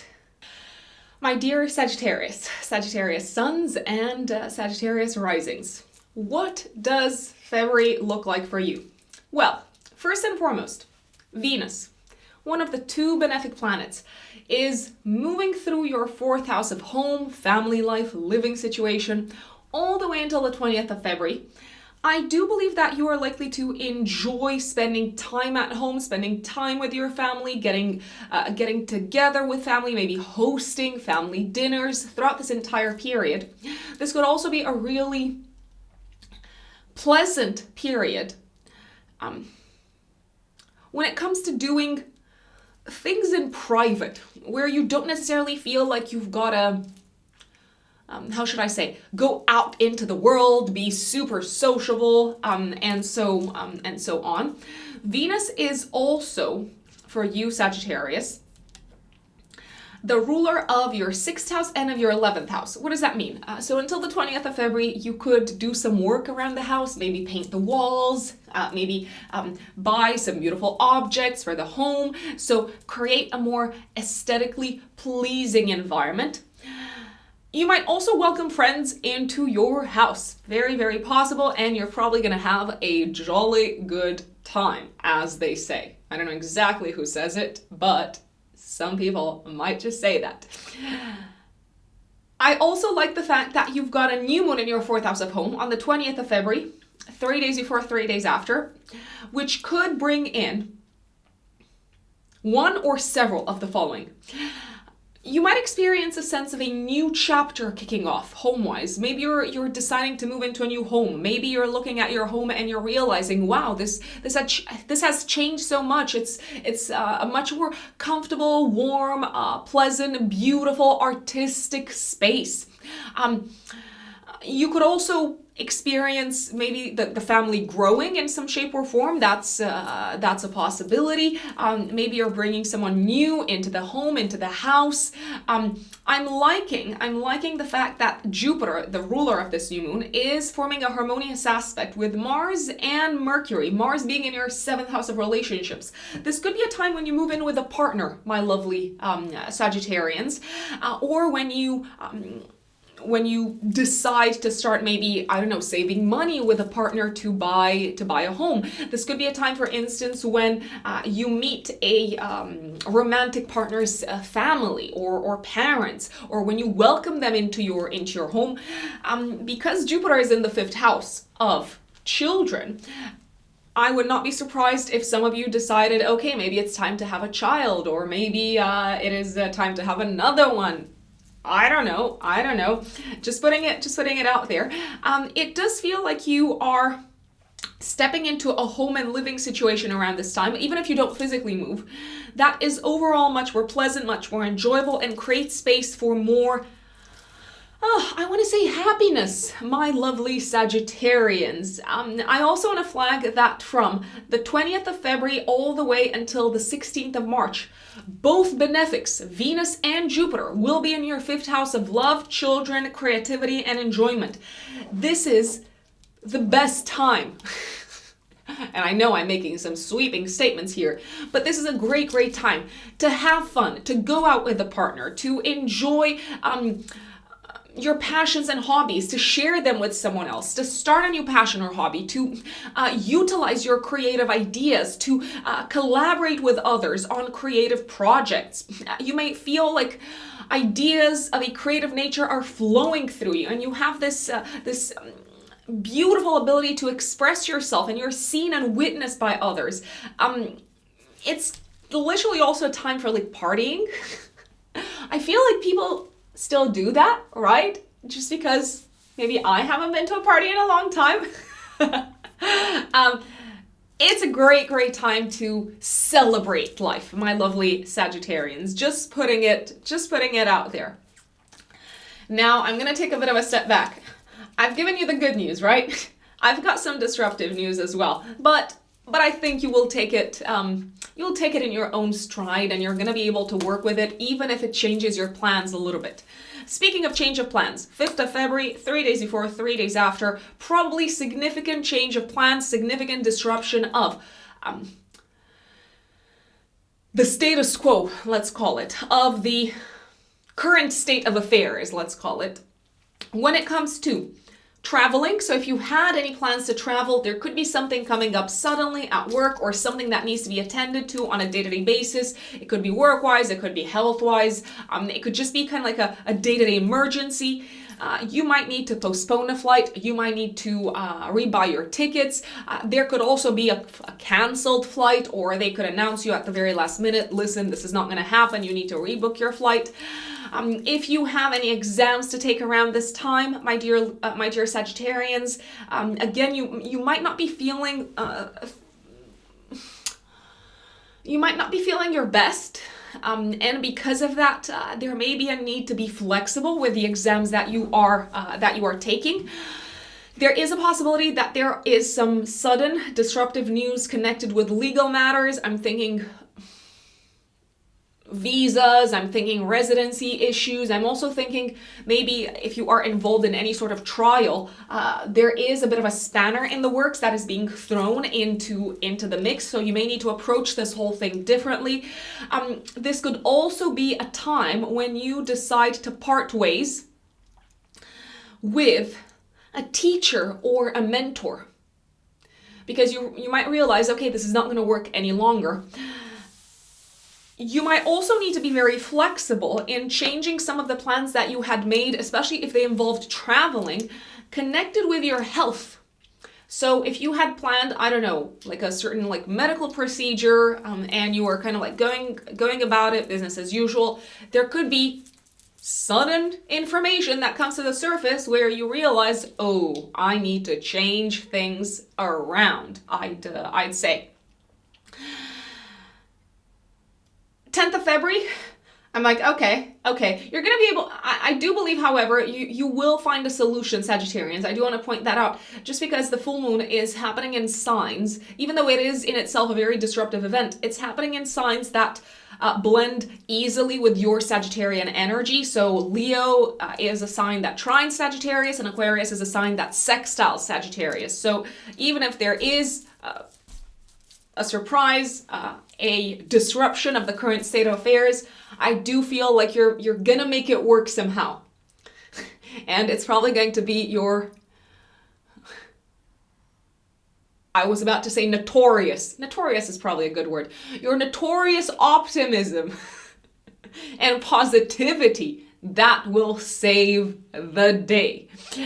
10th of February, an unexpected expense, or you might uncover expenses that you weren't aware of. Maybe someone has been, I don't know, like, let's say you've canceled your subscription to the gym, and you look at your bank statement and you realize, oh wow, they've continued to take my money out of my account even though I canceled my subscription. So you might need to make some phone calls. You might need to kind of like shake things up, or shake some people up, metaphorically speaking, so that you get your money back. I'd say it could also be a day when you are a little bit afraid for your security. You could be thinking of the worst case scenarios. You could be thinking of, oh, what happens if I lose my money, if I lose my job, and stuff like that. There could be all sorts of like buried fears coming to the surface in regards to your material security. Now, we all know that sometimes our logical mind, our brain, is not our friend, because our brain is wired for survival purposes to think of the worst case scenarios a lot, even if they don't actually happen. So remember to be the observer of your thoughts, Sagittarius, rather than identify with your thoughts. Mercury moves into your third house from the 11th of February onwards, and it's going to be there until the end of the month. So I do see you collaborating with someone on a learning project or on a writing project throughout this period. It could also be something very much connected with your professional life. You could start taking some new classes, some new courses. There's a chance there. Maybe something that you've been meaning to take for some time, and now you realize, okay, it's imperative for me to learn this or to write this down so that I can continue to advance professionally. 15th of February, Venus is conjunct Neptune in your fourth house of home. Okay, a few things here. A very romantic day to spend it with an existing partner at home. So if you are in a relationship, you might just want to escape from, I don't know, like the maddening crowd, as they say, and just like retreat to your bubble at home with your partner. This could also be a day when you are, how should we say? There's a chance that you might be fooled, and maybe fooled is a strong word, into acquiring something for the home, and then you realize further down the line that you don't actually like it. There could also be a lot of crying in private at home, but it can feel very cathartic on this day, Sagittarians. Let's see. 16th of February, the Sun is conjunct Saturn in Aquarius in your 3rd house. This is a day when you become aware, very possibly, so pay attention, maybe also the day before, the day after, you might become aware of what sort of limiting belief you need to leave behind that is no longer serving you. So something that needs to be removed from your way of thinking, and maybe also from your way of communicating with others. 20th of February, new beginning at home. We talked about this. 21st of February, Mercury in your 3rd house is squaring Uranus and Taurus in the 6th house of day-to-day work. Okay, so here I feel like you are dealing with someone who is very stubborn at work and you are not seeing eye to eye and they're being inflexible for maybe no reason. You're both very kind of like hard-headed and opinionated, and I don't think you're going to reach an agreement on this day. There could also be disruption on the road that prevents you from reaching work in time, so I would maybe prepare for that. 22nd of February, Mercury is nicely aspecting Mars and Gemini in the 7th house. It feels like you reach some form of an agreement with a partner. It feels like you're on the same page with a partner, connected with a matter that has to do with your relationship or with kids, if you have kids, or with something that has to do with business partnerships. You might win an important client on this day. You might sign a significant contract. It does feel like a day when things are moving rapidly forward in terms of partnerships professionally, my dear Sagittarians. And that is February for you. Now, if you are a Capricorn Sun or a Capricorn Rising, dear Capricorns, what can you expect from the month of February? Well, first and foremost, Venus, one of the 2 benefic planets, and the ruler of your 5th house and of your 10th house of career. Venus is transiting your 3rd house of communication all the way until the 20th of February. These are some beautiful times. I cannot stress this enough.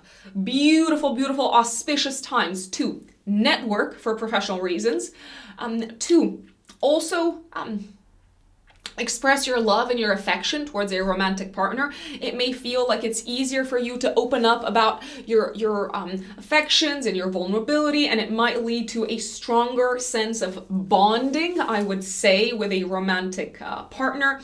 You also seem to be very soft-spoken, but at the same time persuasive, I dare say. So it feels like you are winning a lot of allies on your side from a professional perspective. If you have kids, it may feel like the communication with your child is improving significantly, or it's just kind of like a pleasure to talk to them about things, to talk to them about life. On the 20th of February, 3 days before, 3 days after, you have a new moon in your 3rd house of learning, of communication, of speaking, of networking. This may feel like a time when you are ready to start learning something new or to start writing a project, or it could also be a time when you buy a new car, very, very possibly. I like the fact that Jupiter, the dispositor of this new moon, is nicely aspected with Mars in your 6th house of day-to-day work and Mercury in your 2nd house of income. I feel like you're starting to learn something, maybe in private, that is going to help you increase your income, my dear Capricorns. It may also feel like you are starting to communicate about what is important to you on a day-to-day basis, much easier and much better with the people that you live with your romantic partners, with members of your family. And it feels like you're actively taking steps, you're starting to take steps to build better and more open and more authentic and mutually empowering relationships, my lovely Capricorns. You could also have a new neighbor moving in and around this time, or a new set of neighbors, or maybe you welcome neighbors into your home. It feels like the beginning of a beautiful new collaboration. I don't want to say a friendship, because I feel like it could be a collaboration with some financial benefits on both sides. So maybe a professional collaboration. Let's go a little bit back in time, dear Capricorns, because I've given you some really good news. I hope. But there are a few things that I would like you to be prepared for. 5th of February, 3 days before, 3 days after, this is probably the most disruptive time of the month. In what respect? There's something coming up financially for you Capricorns, in terms of debts, mortgages, loans, shared assets, shared resources, your partner's assets. If you are in a relationship, there could be a sudden development in this aspect of your life that determines you to reevaluate your budget altogether. You might decide to stop, for instance, collaborating with someone on a financial front. So if you've had a business partner, you might decide, listen, your values are completely different from mine, and I am shocked at how you operate. Therefore, I am going to break this partnership apart, very possibly. There could also be some sudden expenses coming up around this time connected with children. There's a possibility. Or connected with something that you did for fun, or purchasing something that just brought kind of like a degree of pleasure and maybe luxury in your life, Capricorns. But you might realize, oh wow, this has actually put me in a pickle. Financially. You could also be very annoyed and frustrated with a partner for having spent money on something that you consider to be frivolous, and take kind of like very radical action, I dare say. I'm going to put it out there. If you have any debts, you could be a little bit taken by surprise, not necessarily in the best of ways, by possibly interest rates going up, or maybe by having to pay, I want to say more tax than you thought you would have to pay, because it could be kind of like a time when you're very focused on the area of taxes as well. 10th of February, Mercury is conjunct Pluto and Capricorn in your first house. Mercury is the ruler of your 9th house and of your 6th house of health. You could have like some very fatalistic, negative, pessimistic thoughts connected with your health around this time. Remember that not everything that crosses your mind is true or will happen, because that would probably be awful if it did. You could go down the rabbit hole of, I don't know, like researching health symptoms and finding out all sorts of like negative stuff on the internet. We know the internet is probably not the best place to like Google your symptoms, but alas, a lot of people do it. You could just be a little bit afraid for something that is connected with your body. Saying that, this day could also have a positive effect, which is you recognizing you acknowledging a significant truth about yourself and about your worldview and your life philosophy that you've also been hiding from yourself. So something that you were a little bit in denial about. You might realize, actually, this is who I am, and there is no point in denying it, because if we deny parts of ourselves, or if we try to repress them, then we are only going to end up projecting them onto others and onto situations in our life. So we might as well make peace with all parts of who we are.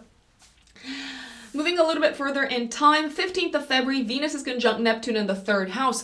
You could have some very healing conversations, some very soothing conversations that help you feel less burdened emotionally with a romantic partner, or with a sibling, or maybe even with a neighbor or with a colleague, and it just feels like you want to cry, but it feels good. It feels like good tears. I dare say, Capricorns, careful not to promise to people things that you cannot deliver on, because you might be, I don't know, inclined to and you're not usually like this, you might be inclined to promise the sky and the seas, and it might be completely unrealistic in terms of what you can actually deliver.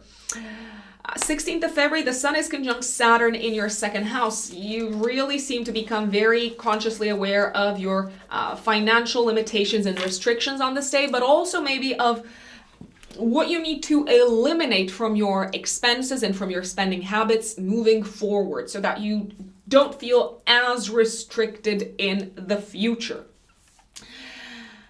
Venus is going to move through your 4th house of home from the 20th of February until the 16th of March, along with Jupiter, both benefics in your 4th house of home, pretty much until the middle of March. I mean, Jupiter I know is going to be there until the middle of May.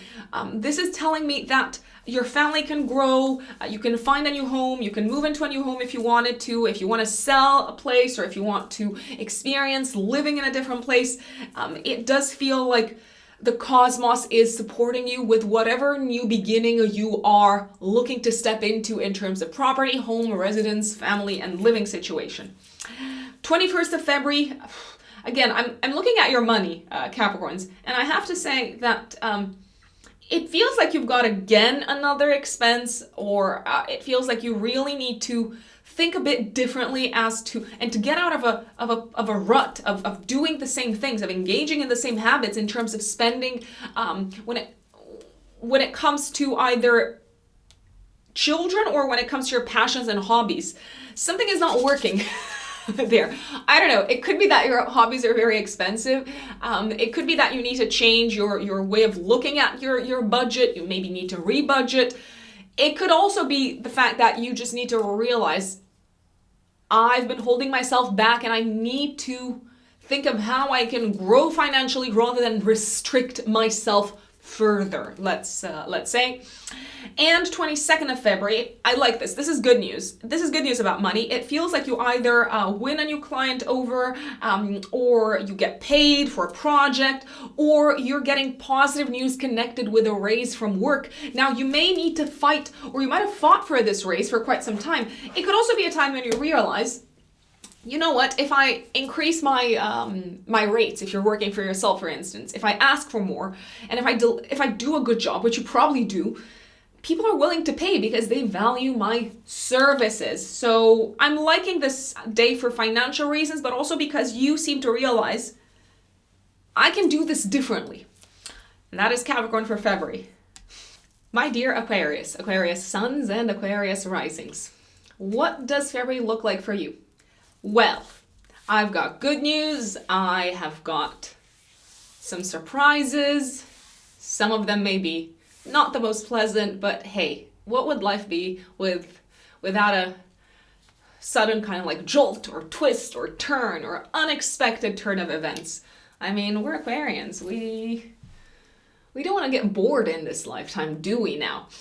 So let me start off by saying the following.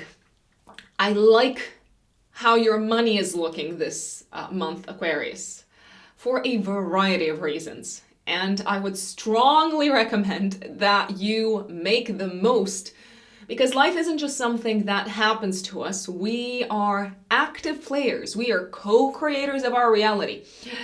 I would strongly recommend taking advantage of the auspicious aspects financially this month too.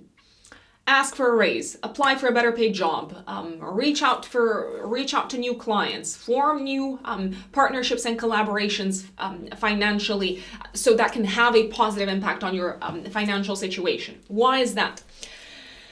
Because Venus, one of the 2 benefic planets in astrology, Venus is moving through your 2nd house of income until the 20th of February.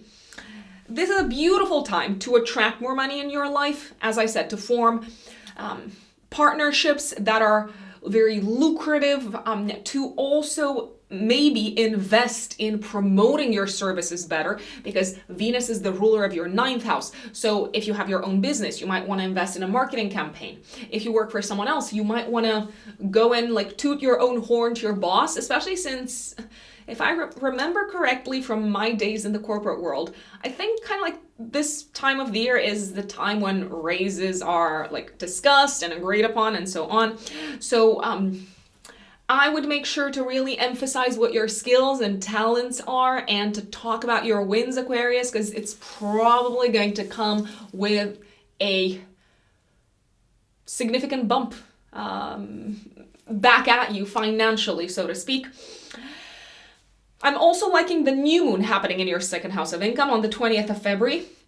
This may be a new beginning financially. This could be a time when you start making more money, when you look at your budget and you realize, oh wow, I have got more at my disposal to spend, or when you realize that you have a talent that maybe you haven't been capitalizing upon enough, so you might start monetizing it.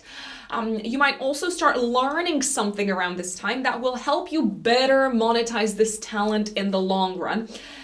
Why do I believe that this might be the case? Because Jupiter, the dispositor of this new moon, is going to be in your third house of learning and communication, harmoniously aspecting Mercury in your first house of identity and Mars in the fifth house of enjoyment, passions, hobbies, and creative self-expression. So this could be a time when you start making money in a way that you enjoy, and that involves talking to new people, maybe writing something, writing a book, or like writing a thesis. Maybe this could be a time when you start making money by selling something, because the third house is also connected with sales. And it does feel like new territory. It could feel like uncharted territory, but you're also very prepared and very knowledgeable and very kind of like confident in your way of understanding this environment, Aquarius. You could also start taking classes that allow you to earn money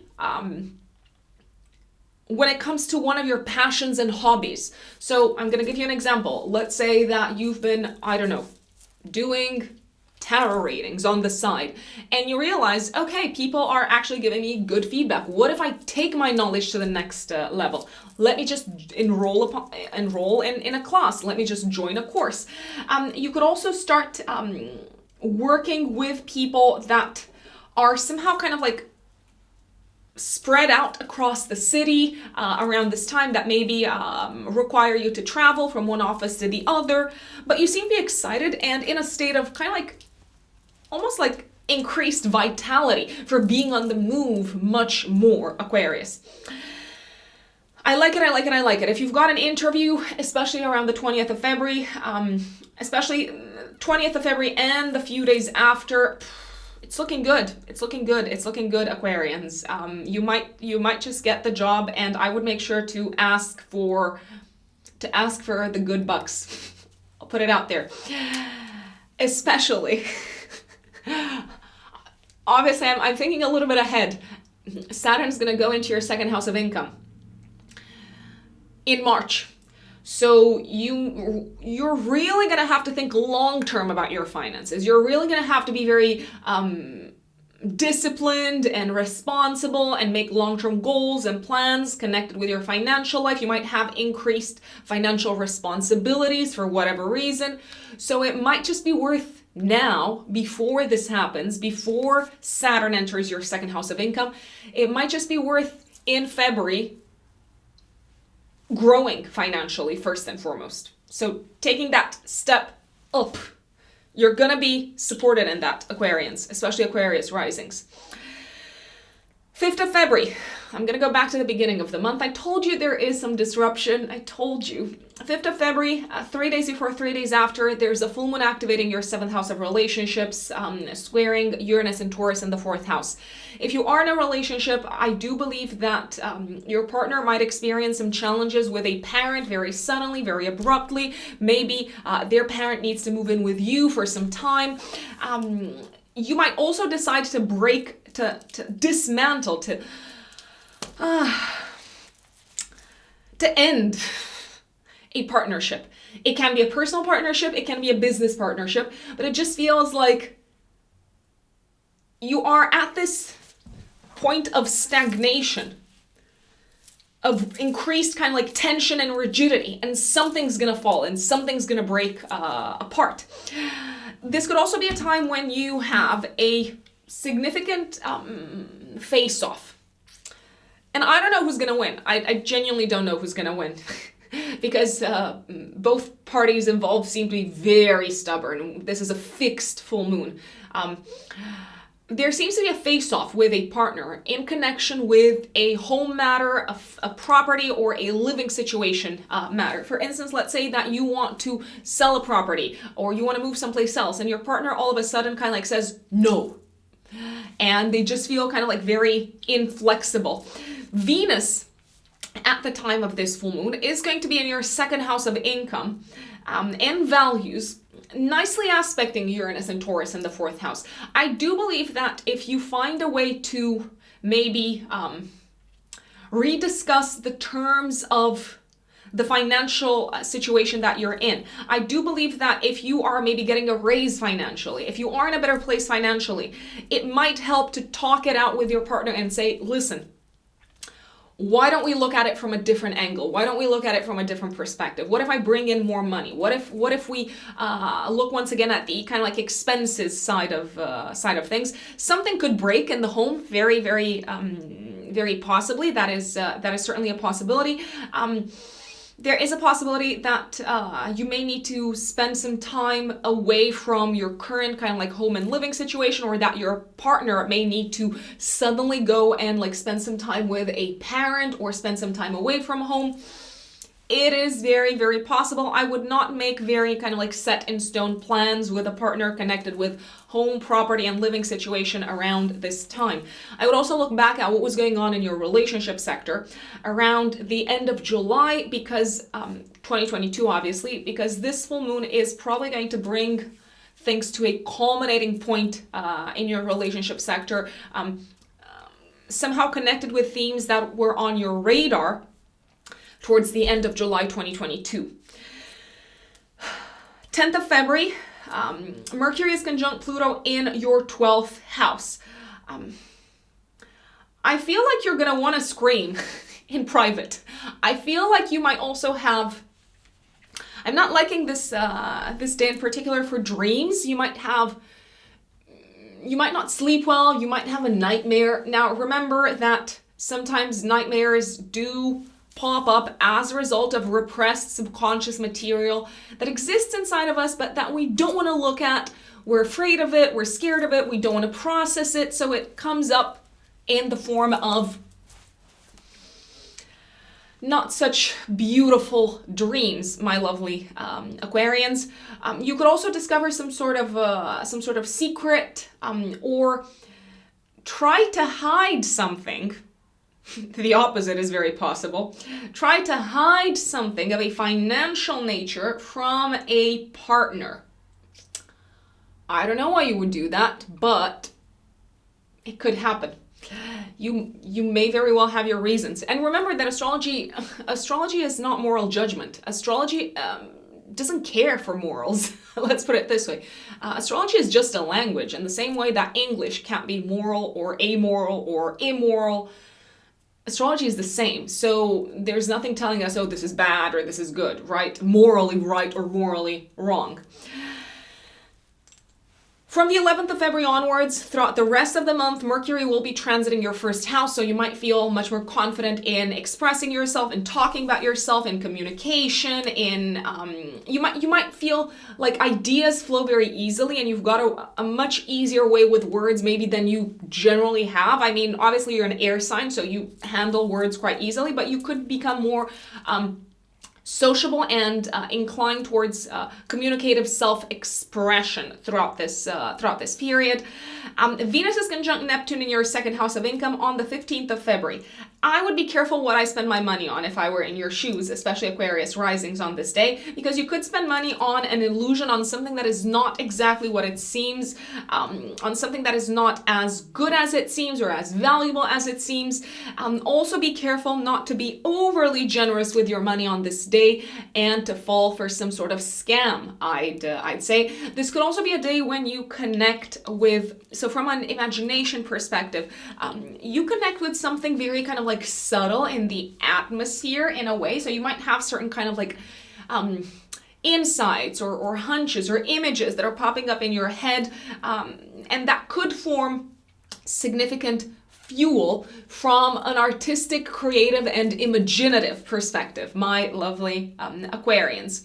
You could spend more than you should on this day, and maybe should sounds judgmental, maybe than you want to, or you realize that it was necessary after you have already spent the money. 16th of February, the Sun conjunct Saturn in your 1st house. It feels like you are very consciously aware around this time, my lovely Aquarians, of how far you have come since the end of 2020, of how much more disciplined, how much more in control you are, of how much more mature and serious and responsible you are. This could also be a time when you are faced with one last thing that needs to be fixed health-wise. It's probably not a new thing. It's probably something that you've been working on for quite some time. And the fixing side of it could involve releasing maybe a habit or releasing a way in which you have been sabotaging yourself, my dear Aquarians.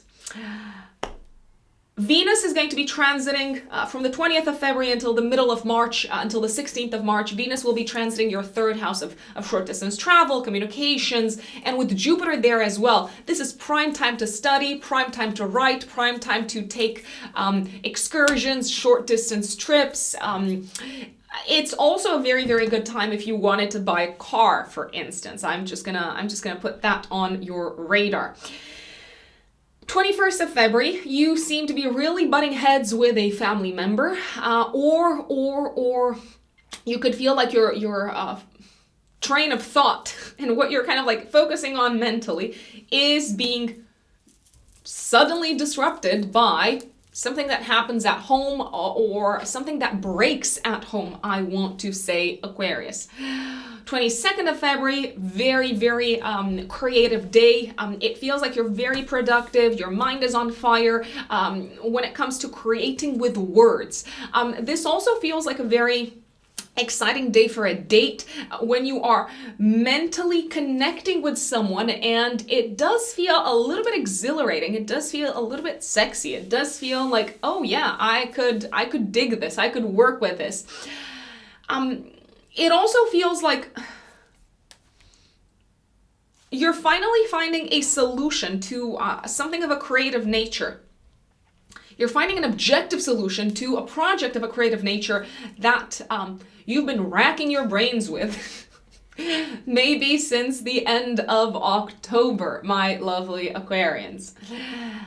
I like it. I like it. I like it. It's also a good day to work out, to move your body, and you seem to feel very, very good in your body. And it's also a good day to exercise your mental muscles. If you need to like prove something to someone mentally with your kind of like objective way of seeing things, you're probably going to win that mental competition, that mental debate.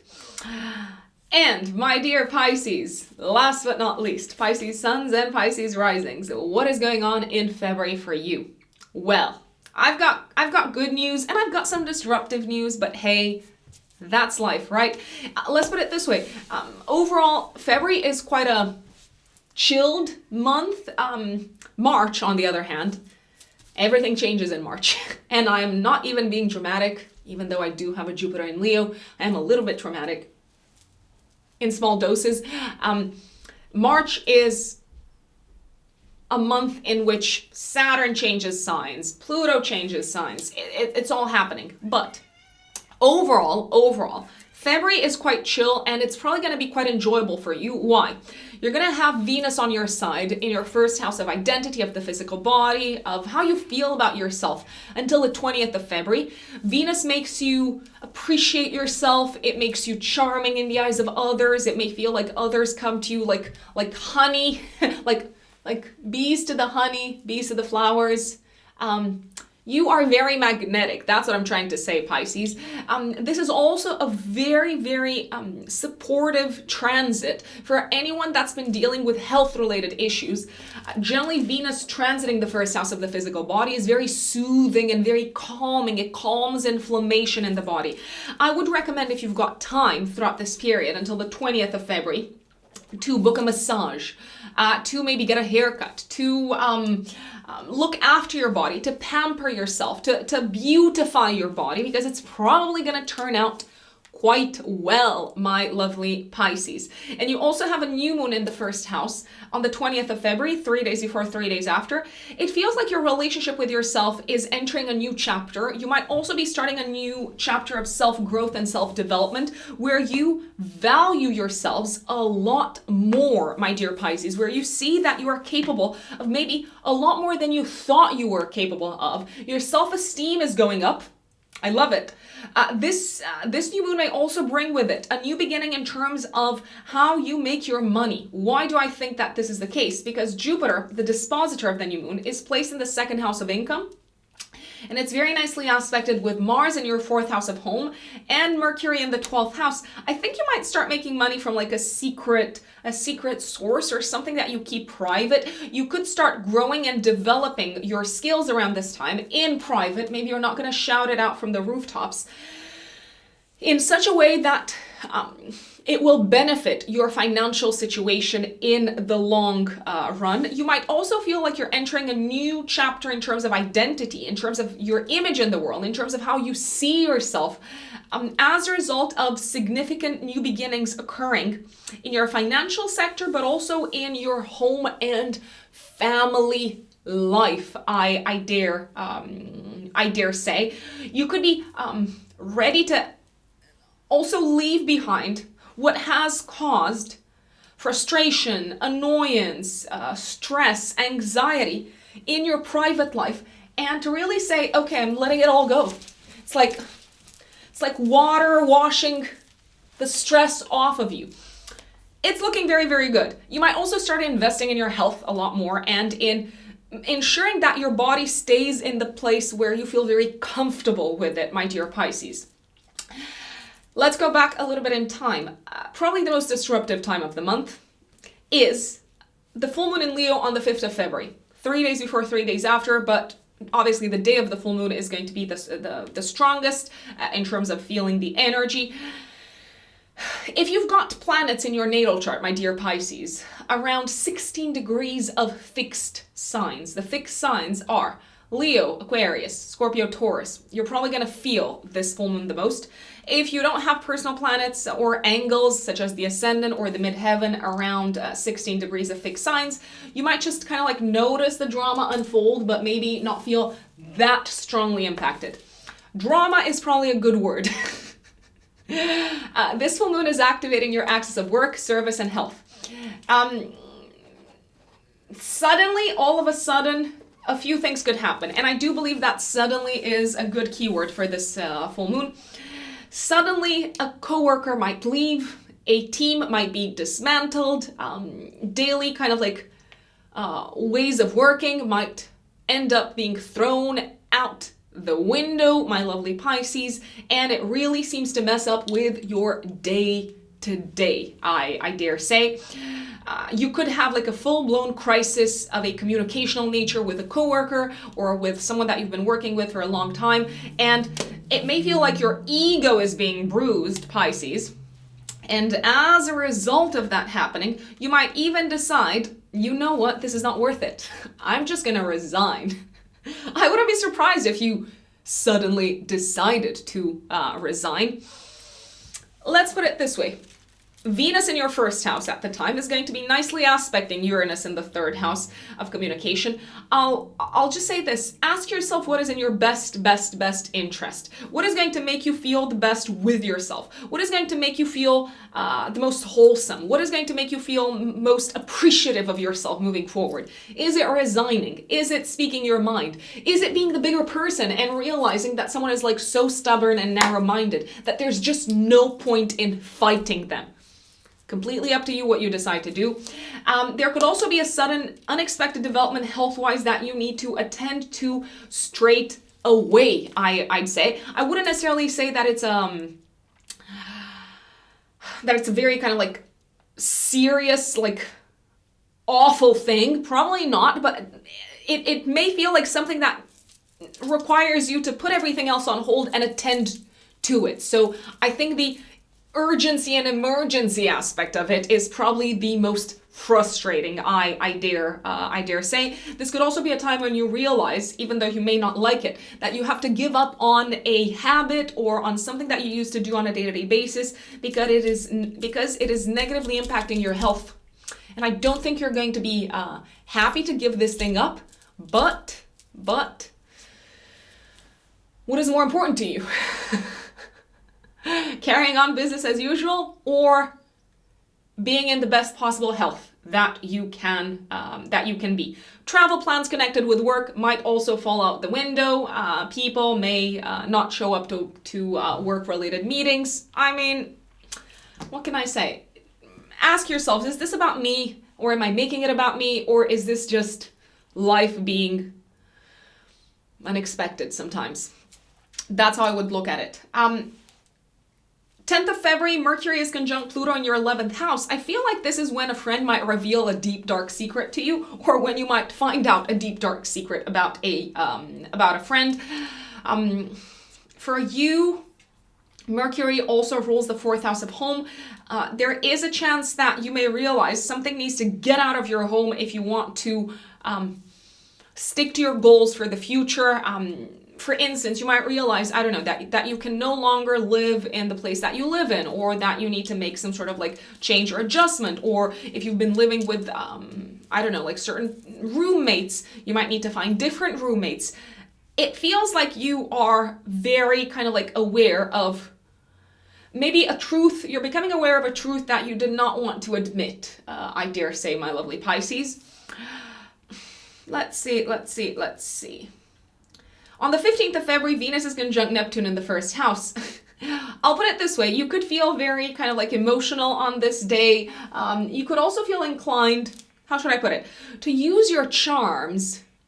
You are quite charming. We know that. To use your charms to maybe pull the wool over someone's eyes and maybe not be super honest, to maybe say beautiful things that you don't actually mean, especially since Venus is also the ruler of your 3rd house of communication.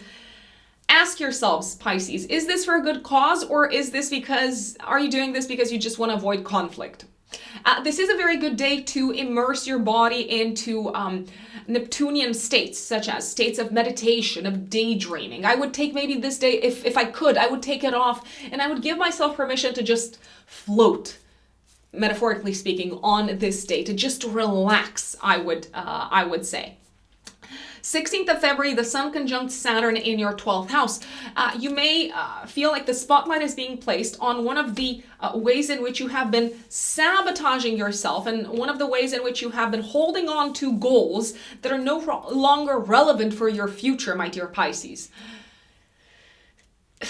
It feels like this is a day when you realize these are the goals, or these are some of the friends that I need to get rid of. And I know that sounds very dramatic, but